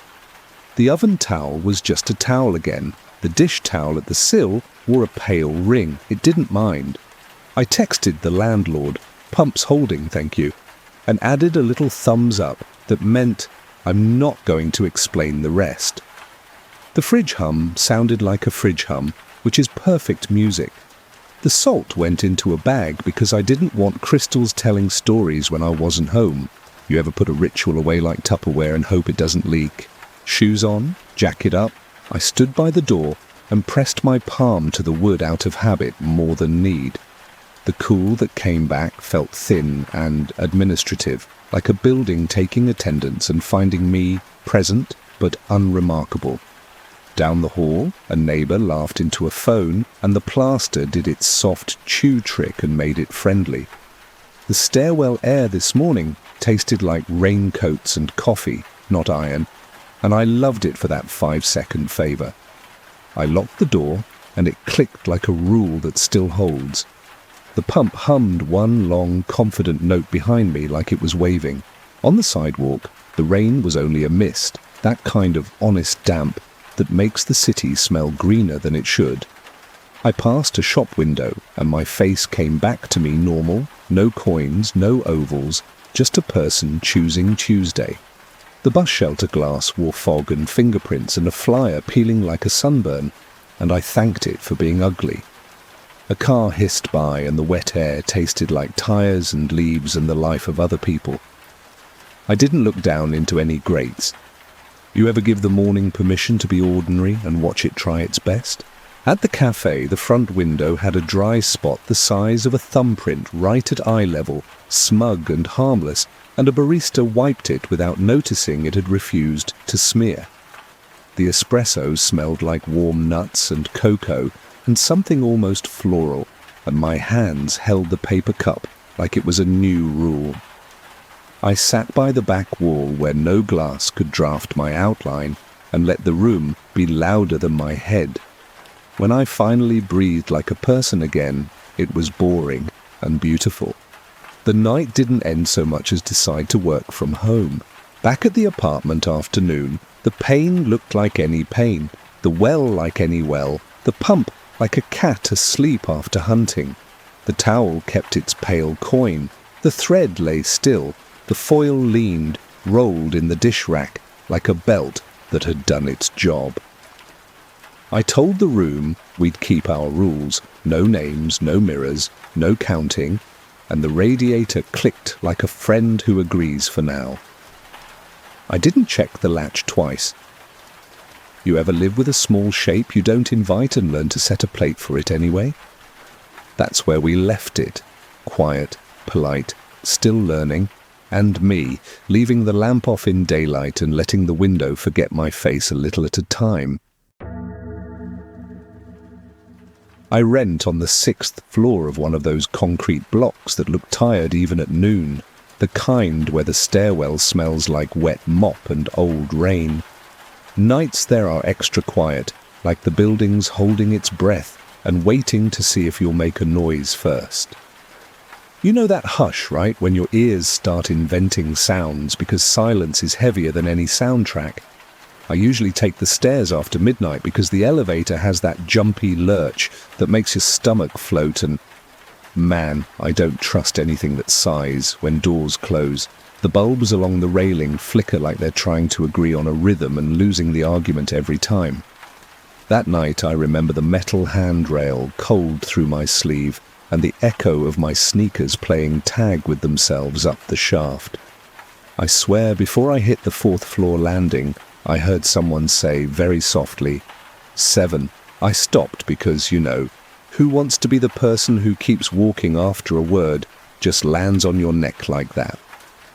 I turned around slow, like the air might tear if I moved too fast, but there was nobody below, just the hollow square of floors staring back. Maybe the number was from a TV behind one of those fire doors. That happens, right? Random game show, bleed through at weird hours. I listened, stretching the quiet until it almost snapped, and then I laughed because it felt like the stairwell wanted me to be scared. It was one word, a single breath, nothing worth telling anyone, not even you, not yet. I kept going, counting my own steps to drown out the echo that wouldn't fade. My steps said 1, 2, 3, but my head kept replaying 7 like it was correcting me. The next night I was carrying groceries, the sweaty plastic threatening to cut my fingers, and the building was doing that sleepy hum you only hear if you're exhausted. I took the stairs again because the elevator door was slightly open, not enough to enter, just enough to show a strip of no space, and that is a nope at any hour. On the first flight I heard it again, not a word this time, but a number shaped like a sigh. 10.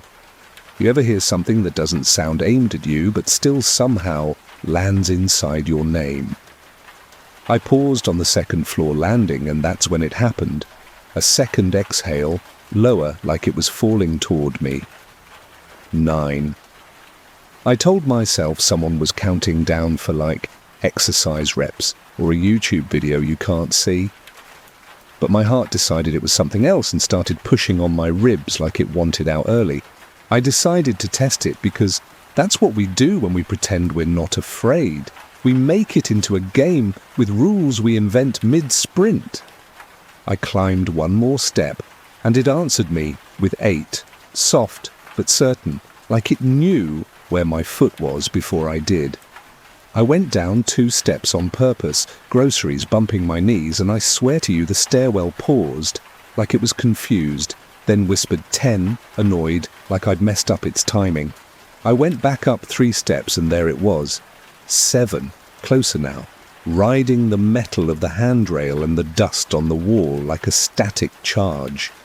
You ever feel watched by geometry, like a square of space can angle itself toward you without moving? The light above me flickered and held, the way an eye holds before it blinks, and I realized I'd been holding my breath for way too long.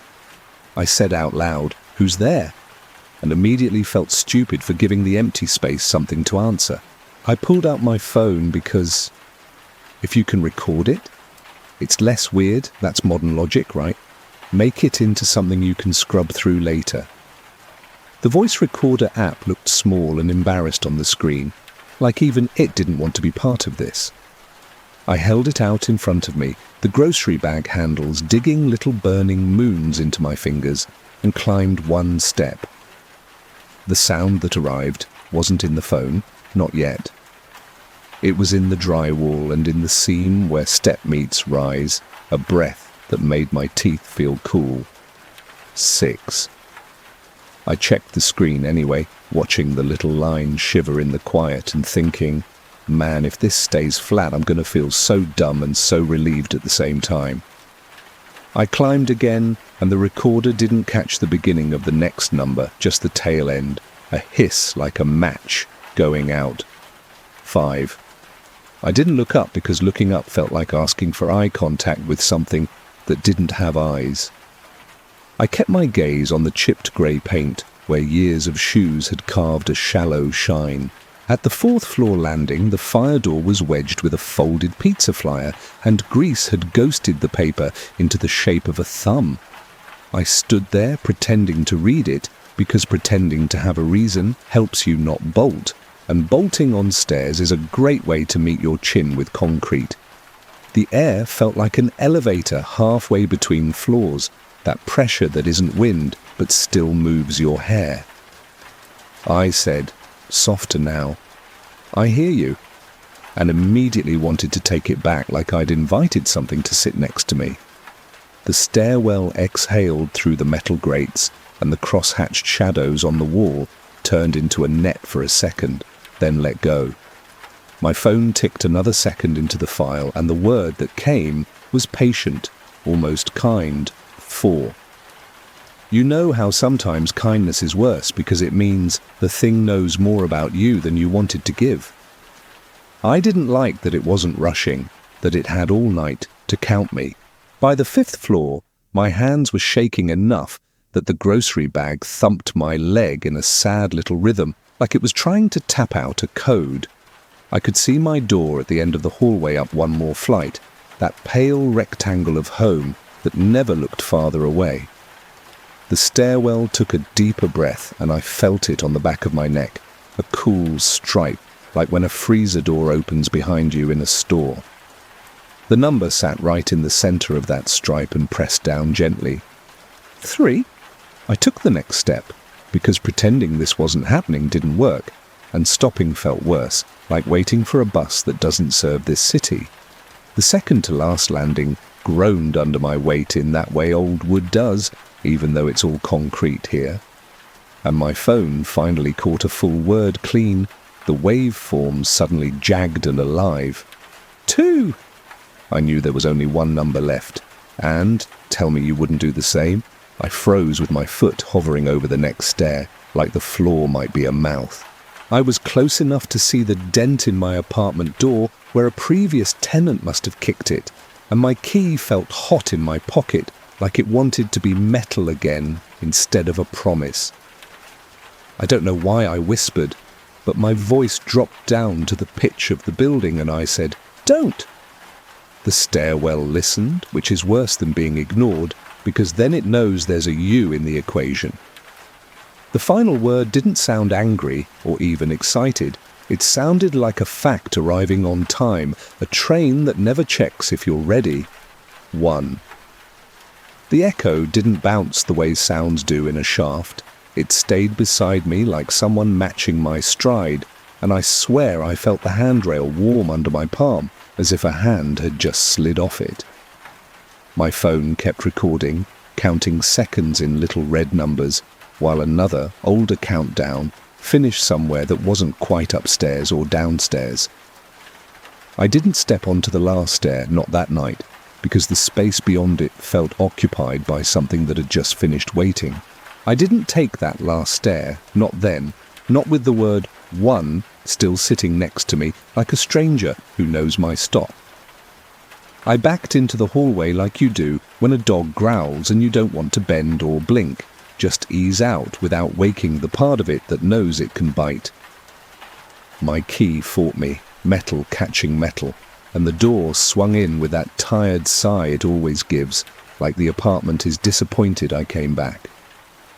Inside, the air smelled like detergent and leftover coffee, which is the scent of pretending everything is normal. I locked the deadbolt, then the chain, then the little slider I installed myself with, screws too long for the door. I stood there listening for footsteps that weren't mine, and I swear the silence on the other side was listening back, the way a paused song waits for your finger. I put the phone on the counter and hit play, because evidence is the only thing that keeps you from feeling like you made it up for attention. The recording was all stairwell, big empty cup echo, shoes on concrete, my breathing doing a bad impression of calm. The numbers came in clean now that I wasn't the one standing in them. 6, 5, 4, 3, 2, 1, like they'd been waiting to hear themselves. Then there was a little something after, a scrape or a drag, like a nail pulling across paint just long enough to make your jaw clench. I replayed that part 3 times, and each time the sound leaned closer, thin as thread, never thick enough to catch. There wasn't a 0, and it should have comforted me, but somehow the absence felt like a door without a knob. I told myself I'd take the elevator in the morning, broad daylight, no games, no countdowns, just up and down like a machine promises. Morning arrived with that weird grey light that makes everything look like it's under plastic, and the elevator door sat flush, innocent, shiny enough to show me the shape of my face. I pressed the button and heard the motor answer from somewhere deep, a polite whir that made me believe in ordinary for a second. Inside, the floor indicator blinked from 1 to 2 to 3, smooth as a yawn, but when the doors closed, my stomach dropped, like the whole box shrugged. We were going up, but the numbers started going down, 5, 4, 3, and the mirrored panel caught my eyes, refusing to blink. At 2, the speaker popped, and a soft, breathy 7 ghosted through the vent like a draft that learned language. I hit open with my thumb like it was a panic button for the universe, but the door decided to be dramatic and slid slow enough to show the gap in slices. The hallway that revealed itself wasn't mine. It was a floor I didn't recognize, with a plant that looked like it had given up last winter, and a carpet stain shaped like a spill that never dried. The indicator said 4, then 6, then 9, as if it had started counting a game I didn't agree to play. I stepped out because anywhere is better than inside a box that lies to your face, and the doors closed behind me with a polite kiss that felt like goodbye. The stairwell door was at the end of the hall, painted with that industrial beige that always looks like old gum. When I pushed it, the hinge stuttered, and the air on the other side tasted cool and chalky, like I'd just bitten a pencil. I came armed this time, not with anything brave, but with a stick of chalk from an old moving box, and a dumb idea that made me feel borderline competent. I marked the riser of each step as I climbed, little white ticks like tally marks in a cell, just to prove the world had edges I could draw. 10 marks in, the stairwell whispered, 10, and the chalk line under my thumb crumbled a bit, dropping powder onto my shoe. 9 steps later, 9, and the light above hiccuped twice, the way eyes do when they decide to cry and then don't.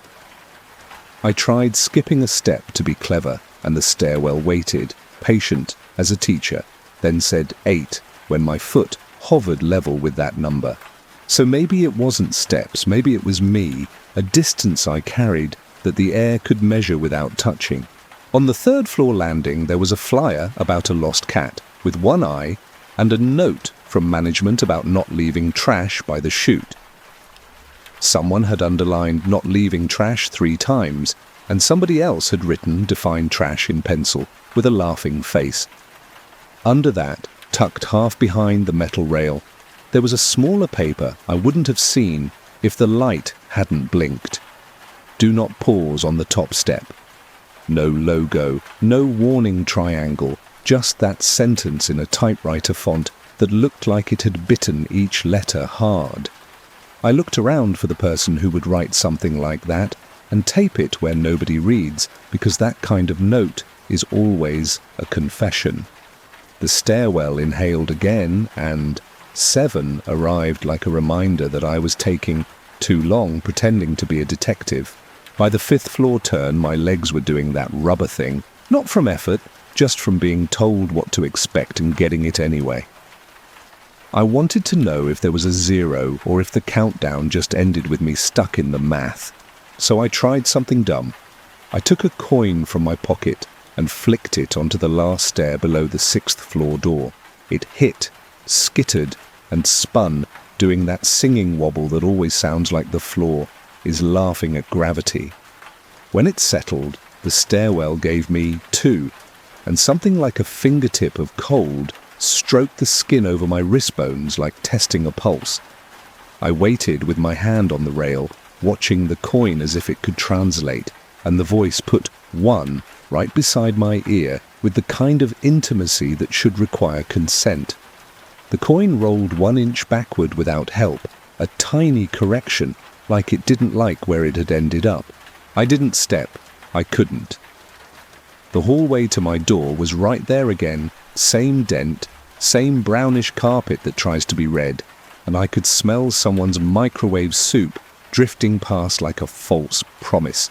Instead, I backed down 1 stair, knees shaky, chin up like that made me brave, and the stairwell did something new. It didn't say 2 again like a rewind. It said 0, quiet as a blink. So quiet I thought maybe it had lived in the pauses the whole time, waiting for me to notice. The light above clicked, not out, just harder, and the warmth on the rail went cold fast enough to make my palms sting. You ever try to hold on to something that wants to be frost? Your skin knows before you admit it. I turned and ran, which is the least cinematic and most accurate thing, bags thumping, chalk smearing, breath scraping the inside of my throat. I took the steps down like a bad drum solo, no grace, just speed, and the kind of math your ankles do to keep you upright.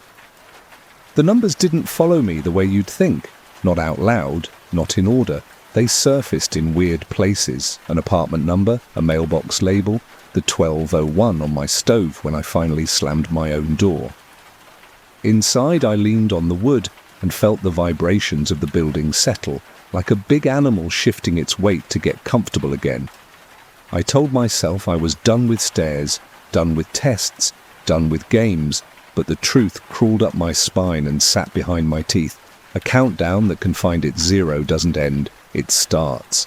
I didn't sleep that night, not really. I did that thing where you lie flat and pretend the bed is a raft and the floor is a slow river that's trying to memorize your shape. Every appliance wanted to help by being loud in the quiet. Fridge motor, purring like a cat with asthma, pipes ticking like polite knuckles on glass. The microwave clock did its usual dumb amnesiac flash, but I noticed something I shouldn't have. It wasn't 12 all anymore. It was all 1 and then all 2, like a stopwatch had started without my permission. You ever feel a number turn its head toward you? The digits looked casual, but the way they advanced felt personal, like the room had decided to time how long I could pretend 0 never happened. I put my thumb on the counter edge to steady myself, and the laminate felt warm, like someone had just lifted a hand. I opened the audio file again because that's what I do when I'm scared. I go scientific with extremely unscientific tools. Scrubbing the progress bar, I realized the words weren't just random in the noise, they were anchored. At 0010 exactly, the recording breathed 10. And at 0007 I got 7, right in the seam of my headphones, whisper-pitched, drywall smooth. That should have been comforting. Predictable is good, right?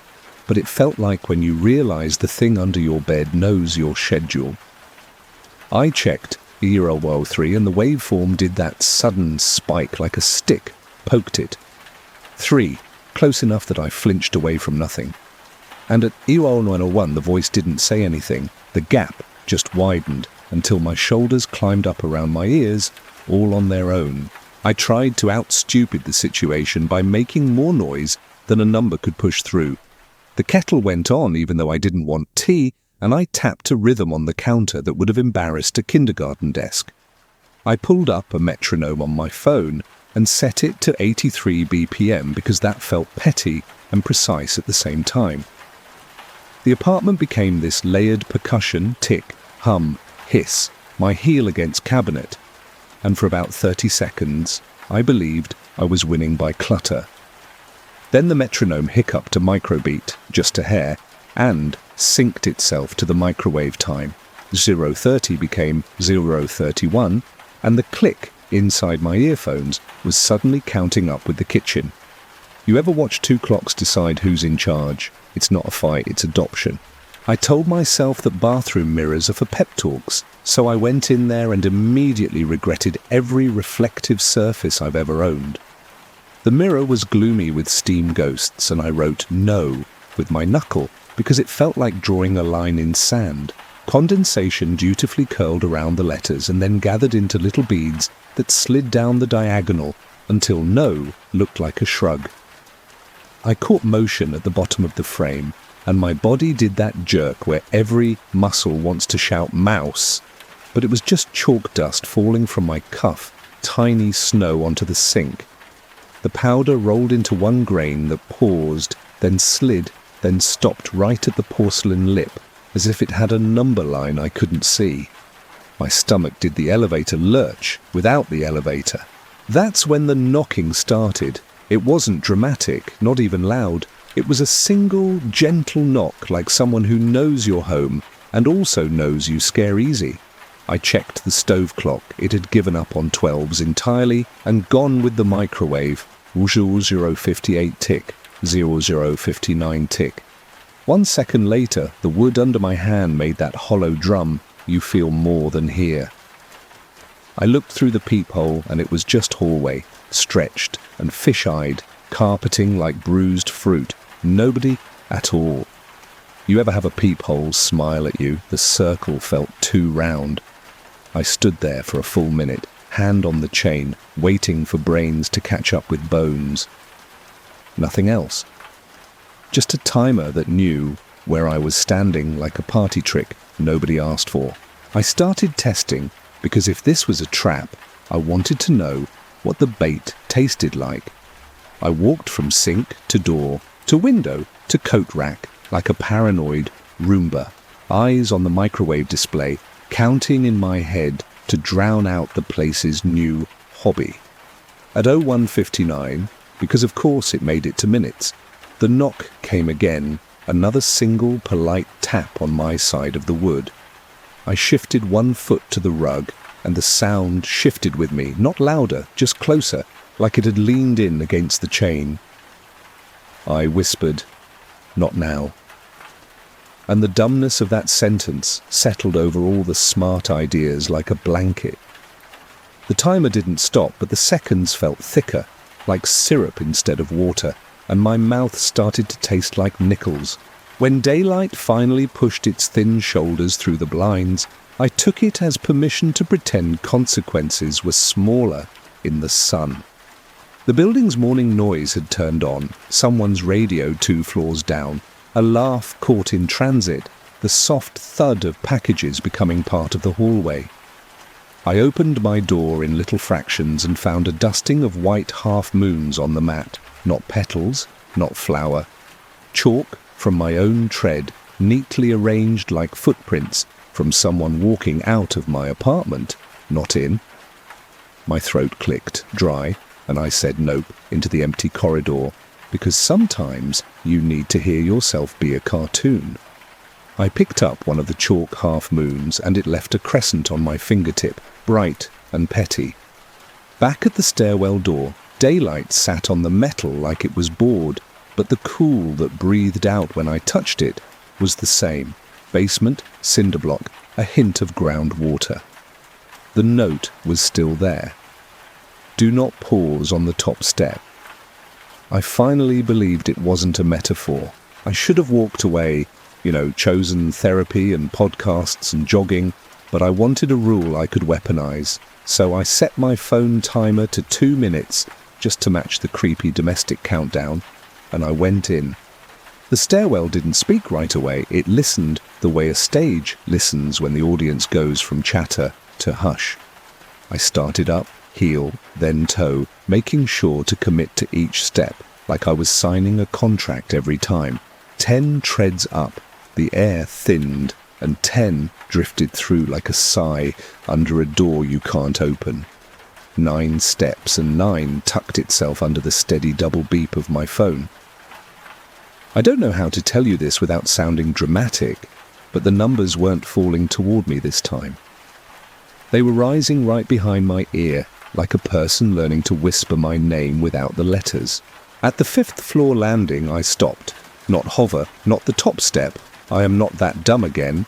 And the timer in my hand showed 01:49.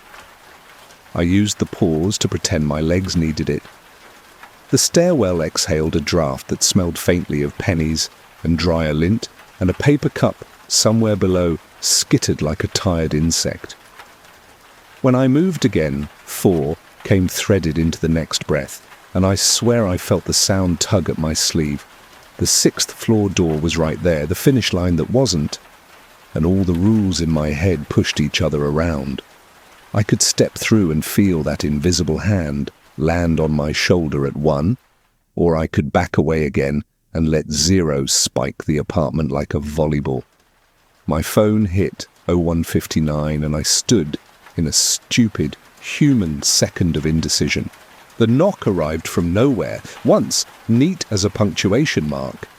Inside the stairwell this time, not at my apartment door, not at any door.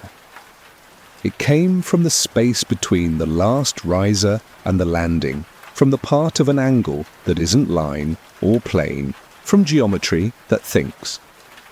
I heard it and I didn't move, and that not moving felt like handing over a signed blank. Then I did the thing that you do when the bad idea is the only idea.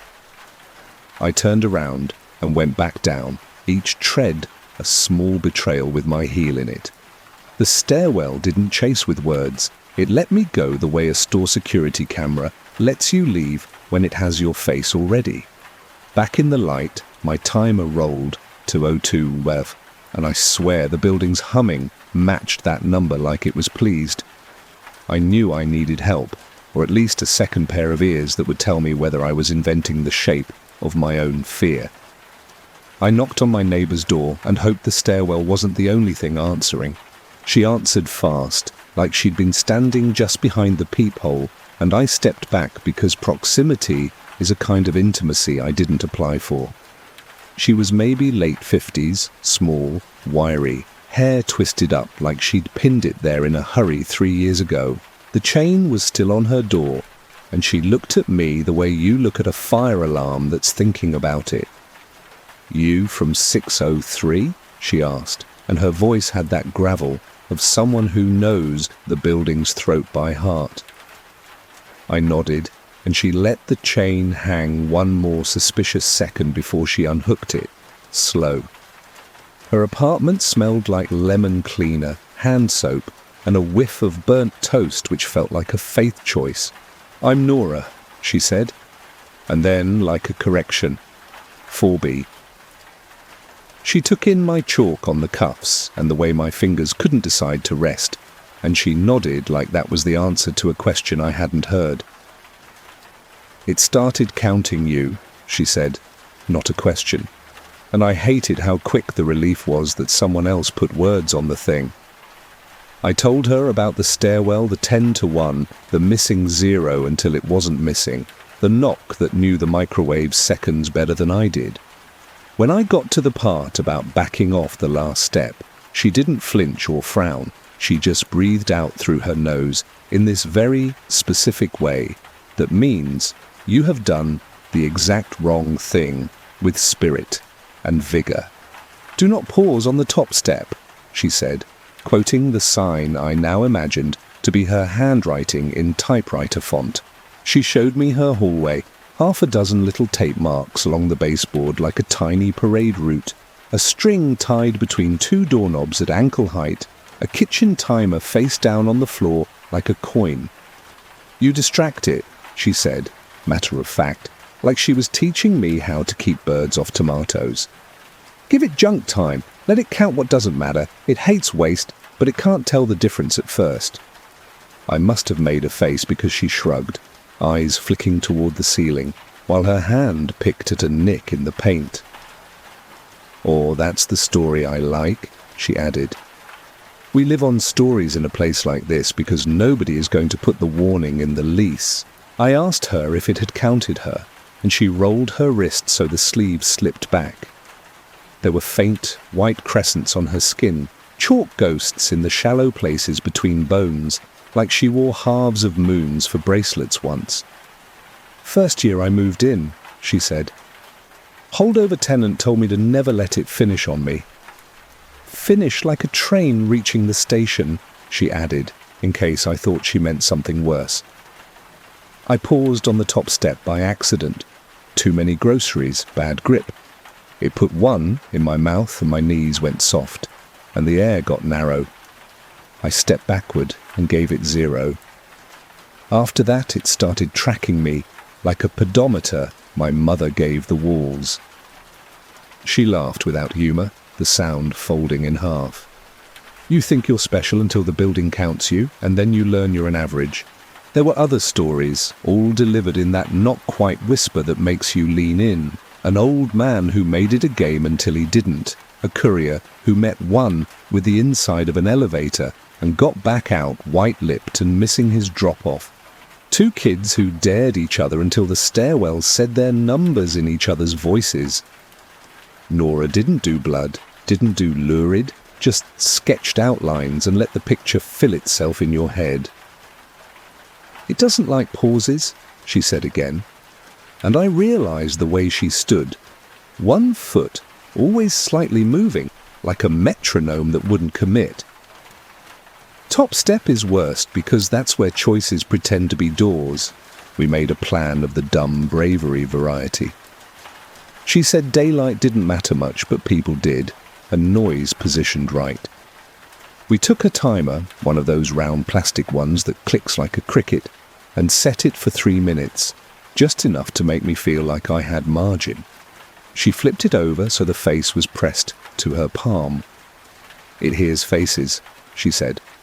And I didn't ask for the logic, because sometimes logic is a ladder you climb until you see there's no wall. She gave me a pocket full of coins, actual metal weight, and told me to drop 1 on each landing and not look back to see where they rolled. "If you look for them, it thinks you want to keep time with it," she said. "Let the building do the finding." In the stairwell, the acoustics pressed a hand on our heads, polite but present. We didn't talk. We did the actions like recipe steps you follow because someone else's grandmother didn't die when she made this soup. Coin, clink, landing, footstep, shore, step. Nora hummed some tuneless line that sounded like a phone left off the hook in the 80s, and the sound made a little tent over us. 10, the stairwell breathed, not impressed by our tent. 9, as my coin tucked itself against a baseboard, I refused to see. At 3, the air slid cold into my collar and my body tried to choose a side, rush or run. Nora squeezed my sleeve. "Don't pause," she said. Tiny voice, tiny heat through cloth. "Don't hover. Commit." We hit the last riser before 6, and everything inside me stopped. Not frozen, more like the moment your foot reaches for a step that isn't where your brain measured it. My heel hovered, my eyes did the math wrong, and that's when the stairwells, too, turned into a presence right up against the shell of my ear. I didn't think. Nora did. She yanked my arm forward so my weight broke and fell onto the landing a heartbeat before one could meet me mid-air. The word landed behind us instead like a hand missing a grip, and the echo did a weird directional thing, down instead of up, past instead of through. You ever hear disappointment in a shaft? It sounds like wind arriving late to a party. On the hallway side, I laughed once, dry and ridiculous, and leaned against the wall because my legs had remembered they were meat. Nora didn't congratulate us. She put a finger up like a librarian, listening. The timer in her palm clicked its last click to 3 minutes and stopped, but I could still feel it running as a vibration up my wrist bone, phantom seconds arguing with real ones. "It will adjust," she said, matter of fact. "It has nothing else to do. Tape your peephole, it likes the optics. Turn your clocks and find one thing that will tick loudly without telling you what time it is, and don't hover across any thresholds, doors, curbs, even rugs with edges. Get in the habit. Don't teach it your pauses. Back at my door, a new paper sat under the mat, the cheap kind you buy in packs at the office store, corners already bending. Typewriter letters again, but not perfectly straight, like a hand had learned the rhythm and was almost bored. You paused. No exclamation, no threat, just proof of attendance. I wanted to kick it down the hall and pretend it would take the message with it, but my foot remembered edges and hovered, traitorous inch, before it changed its mind. I picked the paper up instead and felt the weight of ink like it had been pressed until it thought it was embossed. I looked up at Nora to say something brave, or funny, or both, but she was already backing away, eyes on my shoes, humming. You ever realize the rules are not how to get out, only how to stay in longer? I did what Nora said because stubbornness is just fear wearing boots. I taped the peephole with a square of painter's tape and pressed my thumb over it till the oil from my skin made a faint, round print. The tape puffed in the middle like a little tent, then flattened, then puffed again, the way a sleeping thing breathes when it's pretending to be furniture. I told myself it was air pressure. I told myself a lot of things. The microwave clock still refused to be normal, E012, 013, counting up like it was proud of its new hobby. I turned it to face the wall, and the stupid machine reflected blue numbers on the paint anyway, dim as aquarium light, like the apartment had gills now. You ever feel watched by your own drywall? It isn't the eyes, it's the timing. I dug out everything in my place that could tick without telling me what time it is, which is such a weird assignment it feels like a riddle your grandma gives you in a dream. An old wind-up kitchen timer that clicks like beetles in a jar, a metronome app I could set to random swing, a cheap analog clock with the battery half dead, so the second hand stuttered instead of swept. I hid them behind things, under the couch, inside a shoe, behind the books on the shelf, like I was salting a field with seconds. Nora had said, "Distract it," and I pictured time as a cat chasing 3 dots of laser all at once until it forgets its original crime. The apartment filled with small mechanics. Tick, hiccup, click, a slow, guilty whir. It helped until it didn't. The tape on the peephole started doing this weird pulse, a tiny convex, concave breathing that made me want to poke it and absolutely not poke it at the same time. I leaned close and the tape offered up a faint, oily print of my own thumb swirling in that cheap adhesive pattern. The ridge ends looked like little parentheses, and in between them I saw indentations. Not letters exactly, more like the impression numbers would make if numbers were shy. I blinked, leaned back, and light caught the tape just right. And there it was. 3 shallow dents in a row spaced like footsteps. 3, 2, 1, no ink, just pressure. I told myself the tape had wrinkled. My stomach told me to move away from the door with that calm hurry reserved for snakes and active microwaves. Sound started mapping my apartment like it was drawing a floor plan. A single knock migrated. Door, wall, cabinet, headboard, as if it wanted to learn how each surface pronounced me. The glass on the counter gave this tiny, embarrassed ring, ping, that didn't feel like it came from impact, more like the air touching the rim with intention. The rings started counting, each one a shade quieter, like someone learning to whistle numbers. 10 soft pings bleeding into 9 thinner ones, then 8 that barely lifted past breath.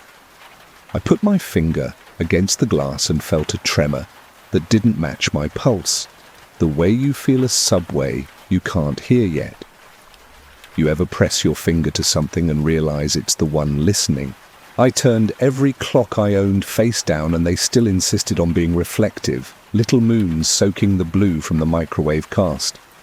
I shut the bathroom door because mirrors are overtime for superstition, and the dark in there felt occupied by the idea of my own face. The kettle hissed, though I hadn't turned it on, just leftover heat arguing with metal, and the sound slid into the numbers like a chorus that didn't know the lyrics. My mouth tasted like I'd licked a battery and a penny in quick succession. I walked circles around the coffee table, full steps, no hovers, refusing every threshold the pleasure of hesitation. It felt dumb and holy at the same time, a ritual of not pausing, while the building measured the length of my strides. A new note arrived under the door, with the sort of quiet that has manners. Same cheap office paper, same typewriter, teeth marks, but the sentence was shorter, personal like a finger tapped against your forehead. Finish. No period, just the word like a paring knife. I ripped it in half and immediately felt childish, then heard the halves shuffle together on the floor, as if paper could remember being whole. My phone flashed a text from an unknown number. No words, just a timestamp, 0:59. And then the message dissolved into the notification shade like it had never been there. The apartment's clicks fell into place behind that number, organizing themselves like soldiers lining up, and my breath joined without asking me permission. The air got thin in a specific way, beach tunnel, parking garage, elevator belly, so I opened my door to confuse it with building smell. Chalk, detergent, distant curry, a wire warming inside a wall. The tape on the peephole bowed out once in a gentle swell, and then held, like a kid, filling their cheeks with water. From the stairwell down the hall, I heard the whisper of someone testing words in an empty room. Not loud, not close, just that hush, not hush. Then the click of a coin being set on concrete by a careful hand. 10. I knew it was dumb, and I knew I was going to do it anyway, which is basically a mission statement for my life. I grabbed a handful of quarters and let the door fall mostly shut. I walked to the stairwell with the coins sweating in my fist and a feeling in my knees like they were new to the job. The metal door breathed cool on my face when I touched it, basement lungs again, and the handle gave with an easy, practiced weight like it recognized me from my worst ideas. Inside, the echo welcomed my footsteps with the warmth of a favorite room that hates you. I stayed off the top step because I can learn a little, and I flipped a quarter down, watched it skate, listened to its song. Someone whispered 9 like a bedtime story nobody asked for, and the coin spun against the baseboard and wobbled itself flat. I swallowed and told myself coins are cheap seconds, and I had a pocket full of petty. I seeded the landings like breadcrumbs in a fairy tale, where the witch is a calendar. Quarter, clink, 8. Nickel, clink, 7. Pennies in a little rain of red circles because I was improvising courage, and it made a sound like applause at a funeral. A draft lifted the hair along my arms and held it in place for the duration of 6, and I stood there convincing my feet we were rehearsing and not performing. At 5, one of the coins rolled uphill an inch, in that way coins sometimes do when the world is not committed to gravity. I didn't chase it because that apparently counts as flirting. I turned around, full pivot, committed to the step like a vow, and went back to my door with my pockets lighter and the building taking inventory of my math. Nora said the building is greedy but stupid, which honestly made me like it a little more. Greed and stupidity are human, and human I can bribe. You feed it the wrong seconds, she said, in the tone people use when they explain how to get stains out of shirts. Not yours, borrowed ones, old ones. Let it count what's already been spent.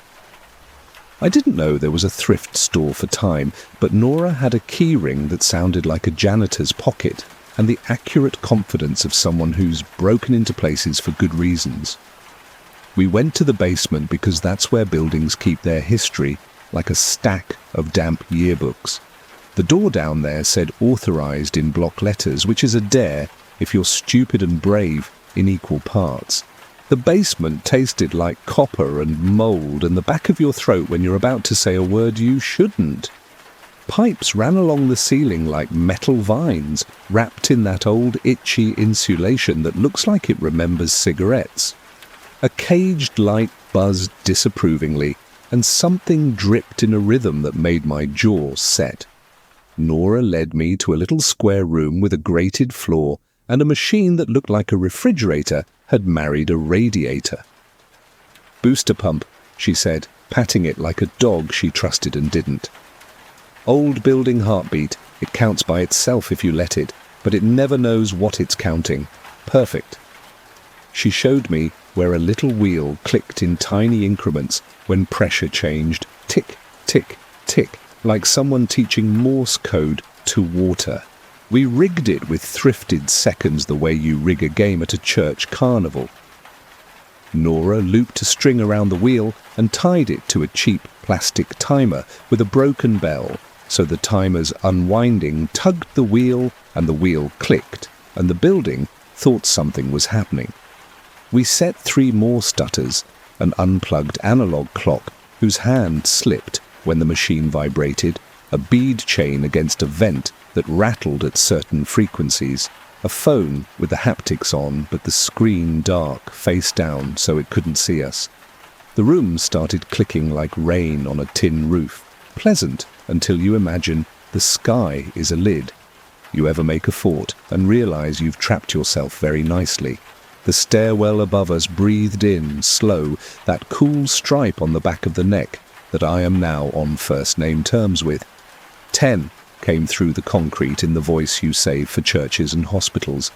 The pump answered with its own ticking choir, and for a moment the numbers hesitated like they were trying to count 2 things at once. 9 stretched, thinned, became a hum you could pretend was electrical. I felt the sound tug at the hair near my ear, subtle and proprietary.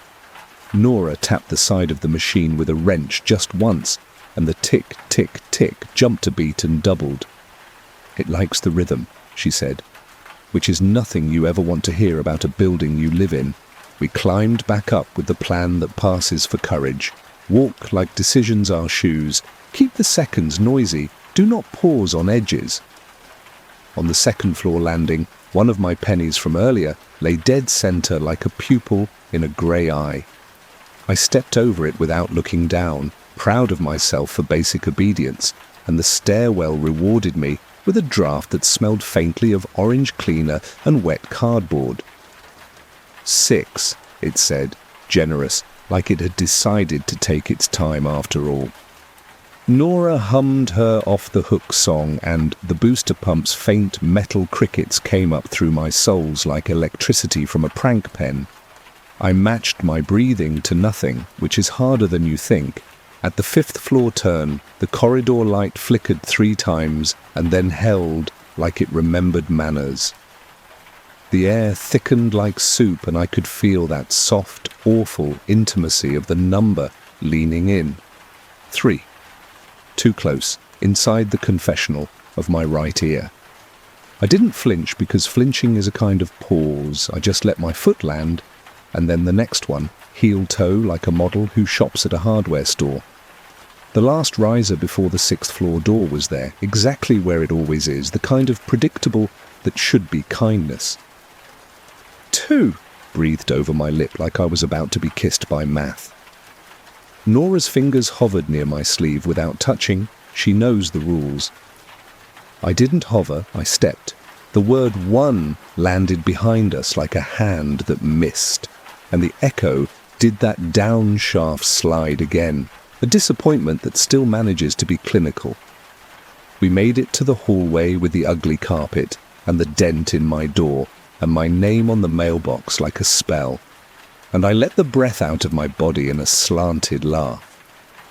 The pump down below kept up its tinny drumline, tick, tick, tick, and for a second I actually believed we had found a loophole you could fold your life through. That's when I noticed the numbers on the doors. Not the apartment numbers, those were fine. The little metal peephole rings had been stamped, faint, shallow dents, not ink, with zeros. All of them. A city of zeros looking out onto the hall, like tiny open mouths. There was a note under my mat again, because of course there was. Same paper, same teeth, but this time the sentence tried to be nice and failed in the way a cat brings you a gift. "Thank you for the seconds," it said. Below that, indented like a footnote, smaller. "Yours next." My tongue did a dry swallow it wasn't prepared for, and the kettle chose that exact moment to click from the other side of my door like it was raising its hand. The air near the threshold lifted the hair on my forearms in a static wave. You ever feel a room lean toward you? I looked at Nora because I needed her face to decide what my face should do. She was paler than lemon cleaner, but standing like a line you can lean against. "It learns fast," she said, perfectly calm except for the way her shoe didn't touch the edge of the rug, not even by a shadow.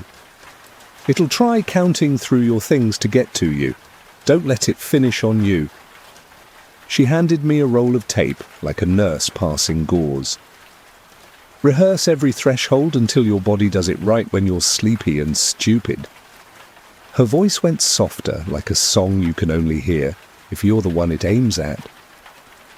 "And if it ever gets to 1 in your mouth again, swallow wrong on purpose, make it miss." Back inside, my apartment felt rearranged without having moved.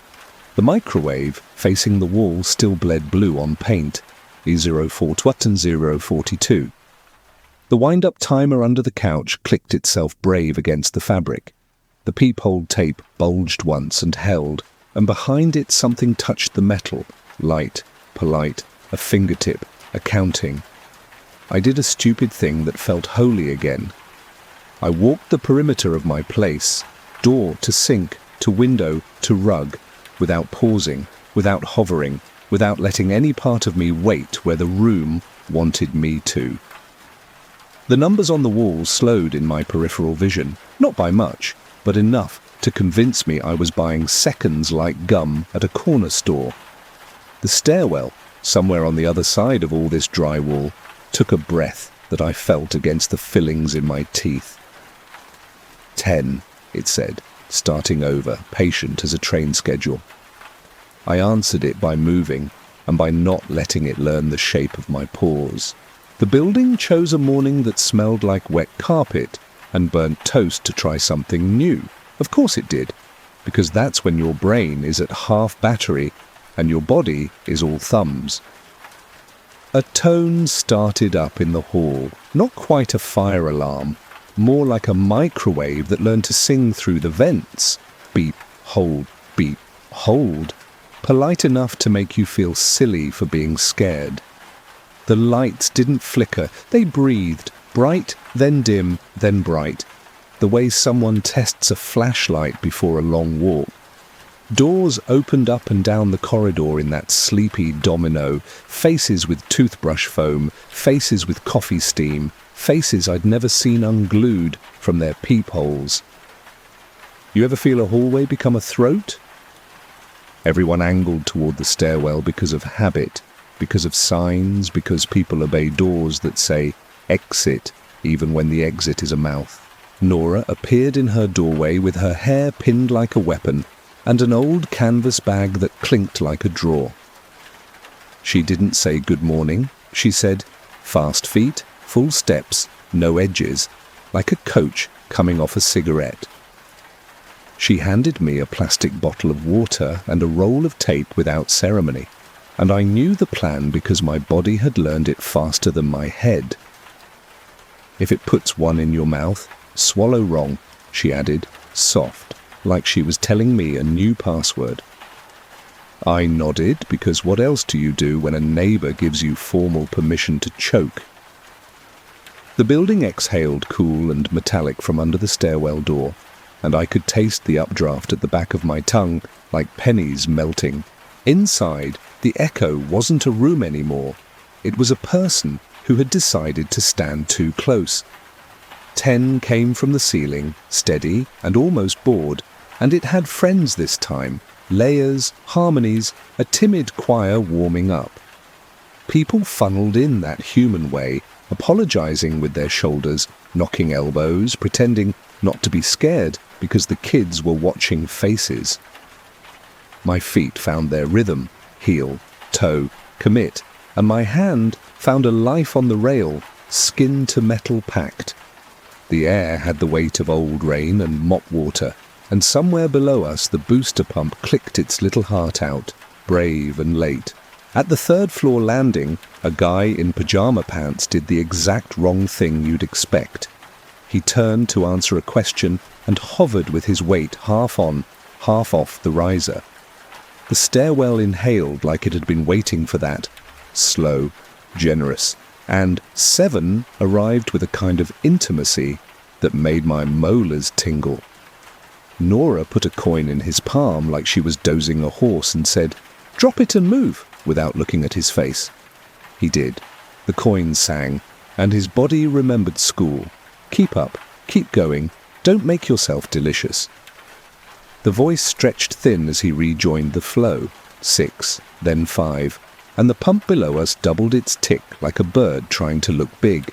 It started moving the top step, or maybe it always had that trick and just saved it for today. Between the 4th and 5th floors, the riser height shifted by a breath, subtle as someone lifting your chin. Half the crowd caught the difference with their knees and half didn't.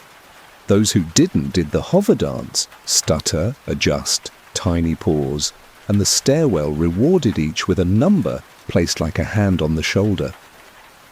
You ever watch strangers learn a rule together without saying it? I heard Nora's humming thread the space like a clothesline, and I hung my breath on it. No pauses, not even the ones you justify with politeness. At the 5th floor turn, the lights decided to imitate daylight for one wide white breath, and my body took the cue to look up. Bad idea. The 6th floor landing seemed farther away than architecture allows, stretched like a rubber band, and for a fraction of a second my heel forgot its job. 3, the stairwell whispered, right against the little whirl of skin where sound sneaks in, and I felt the word set a cold thumb on my throat. Nora didn't yank me this time. She pressed 2 fingers into the meat of my elbow and pushed forward. Small pressure, large lesson. I stepped without dignity, which is still a step, and the stretch snapped back to math I could do with legs. The last riser got cute. A key ring skittered out from the crowd and did a stunt spin on the lip of the top step, like a coin auditioning for attention, and 3 people did the instinctive human thing, reached. Reaching is hovering's cousin. The stairwell started its exhale, kind, inevitable, and the word behind my teeth built pressure like a bubble you blow and can't take back. I did the stupid prayer I'd rehearsed. Cap off the water, big swallow, wrong direction on purpose, cough that felt like ripping Velcro in my chest. The one that had aimed for my mouth skated off my cough like a shoe, missing a curb, and smacked the air at my back instead. It slid down the shaft with a disappointed wheeze, and the echo did that strange downward pour, like rain filmed in reverse. We burst onto 6, like we'd broken a tape at the end of a race none of us signed up for, and the hallway felt too narrow for the size of the relief launching itself around the crowd. The beeping in the building slowed to a neighborly chirp, and then stopped, leaving my ears ringing with the ghost of its politeness. People said sorry like it was thanks, and I said, "You good?" to no one I knew, and to everyone. Nora stood a little away from the center of things, hands loose at her sides, eyes on people's shoes, making sure the rug edge didn't eat anyone alive. You ever see a person be a rule just by standing? It's steadier than a sign. Back in my apartment, the microwave, still facing the wall like a sulking kid, leaked a soft blue heartbeat to the paint that I couldn't ignore anymore. 0 zur. Then a pause the length of a held breath, then 001. It had decided to be a stopwatch again, or maybe it never stopped. A note slithered under the door with such courtesy I wanted to thank it for knocking. Same paper, same gnawed letters, but the sentence had grown a smile you couldn't prove. We can move the top step. Under it, smaller, confident, you can move your throat. I laughed, mean and cracked, because sometimes you have to answer like a feral cat. Nora texted, first time, new contact, 4B, one word, no punctuation, rehearse. My hands shook anyway, but I took a sip of water and practiced a wrong swallow until my eyes watered and my ribs learned the timing. That night, the building breathed in like a parent checking a door. 10 slid into the vents with shameless patience, and I walked my silly, holy circuit, door sink, window rug, feet sure, throat stubborn.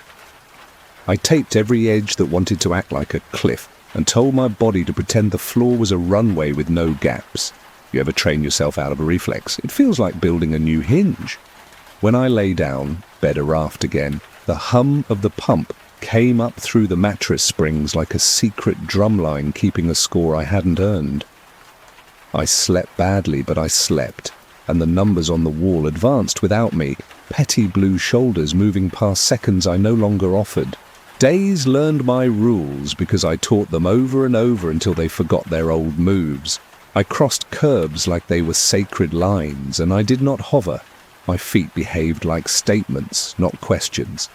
Doors got my whole body or none of it. No half-in, half-out chats.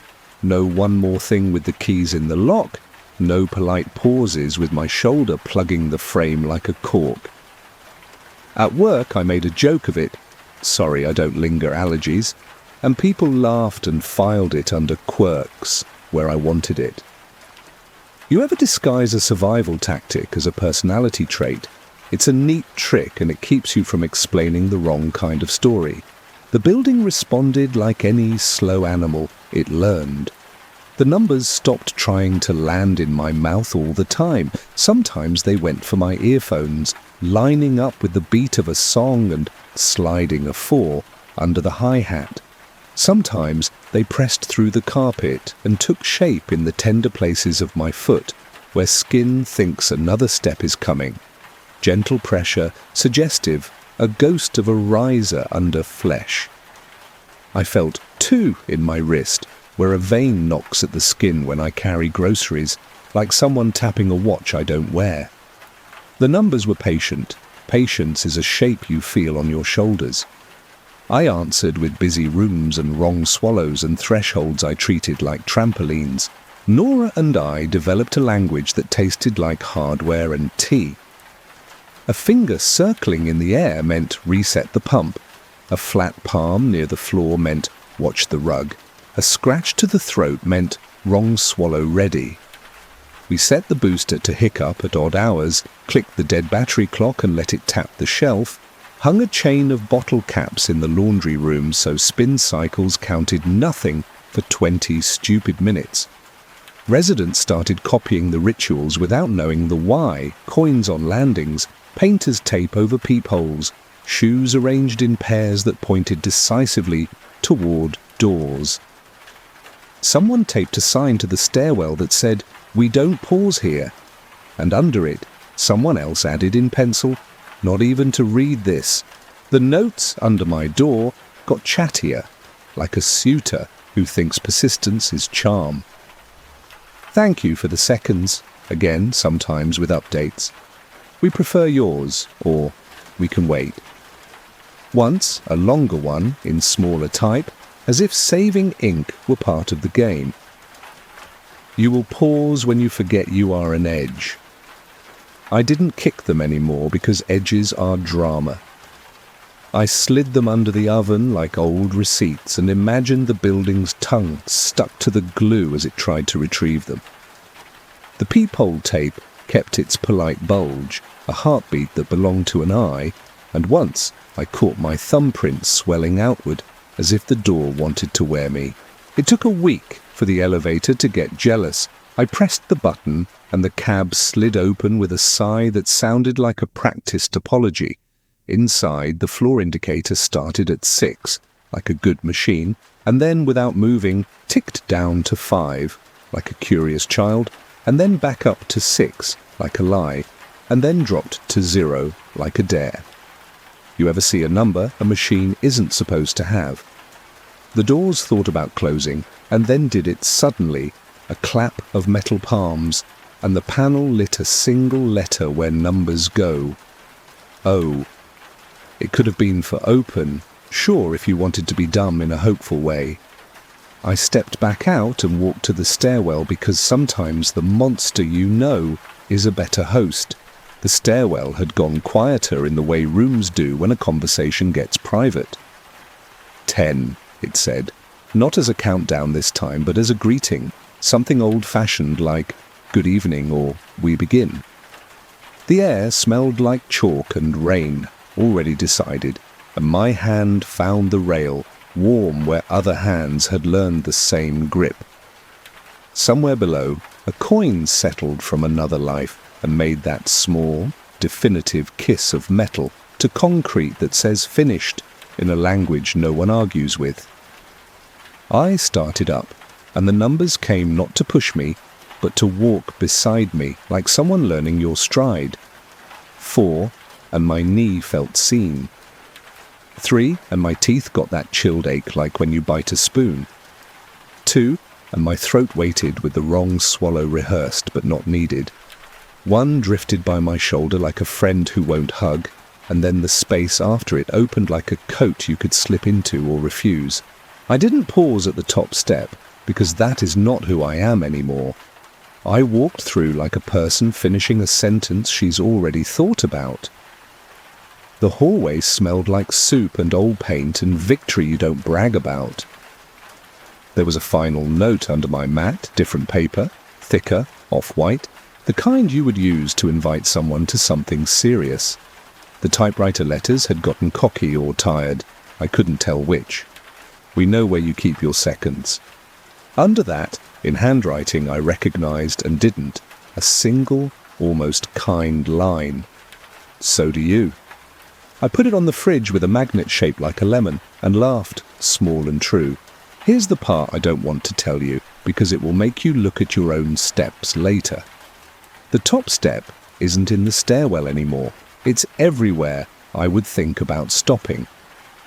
The curb when the crosswalk hand starts blinking, the threshold of a joke I could linger in and make too long, the quiet breath before a yes or a no. I feel the shape of it, the slight lift, the exact invitation to hover, and my bones do the new math. You ever realize your body can be a metronome and a refusal at once? I am not brave, I am trained. Sometimes it whispers 10 when I'm alone, washing dishes, and I answer by turning the glass in my hand without letting it sing. Sometimes I wake up at 0 because my dumb microwave still wants to be a stopwatch, and I drink a mouthful of water and swallow wrong just to keep that muscle honest. Nora hums in the hall when she passes, and I hum back, and the building hums with us because the building loves a chorus. We don't pause on edges and we don't let it finish on us. And when I catch myself hovering, hand on a doorknob, foot lifted like a question, I move, even if it's just an inch, because an inch is a sentence that ends on time. Do I think it's over? No. Buildings don't end. They settle and they learn and they wait. But now it has to work for my seconds, and I have to practice being the kind of person who doesn't make holes for it to count through. Look, maybe that sounds exhausting, maybe it is, but it's also a way to live. Step like you mean it, swallow like you can sabotage a perfect number, tape over the eye that wants to blink for you. You ever feel a countdown trying to make your pauses into doors? Don't give it a doorway, give it a moving target and the wrong kind of time. And if you hear 1 breathing against your teeth, laugh a little and cough like a bad actor. Make it miss. Hey, if you felt that little chill in your throat too, don't pause on it. Tap like, hit subscribe, and ring the bell so the next countdown finds you before bedtime, not after. I drop new, true creepy stories every week, slow burn and late night quiet. So if you're into "did I just hear that" moments, you're in the right stairwell. Tell me in the comments, what's the one weird rule in your building or house that nobody can explain? Ever caught yourself hovering on a doorway or the top step and felt noticed? Drop a no pauses if you made it past 1 tonight. Let's see who's still moving. And if you've got a story that keeps tapping on your door at 0:59, share it. I'm reading every single one. Lights low. Share this with the friend who always says wait on thresholds. Watch another tale right after this one. Don't hover, just step through. I'll meet you on the next landing.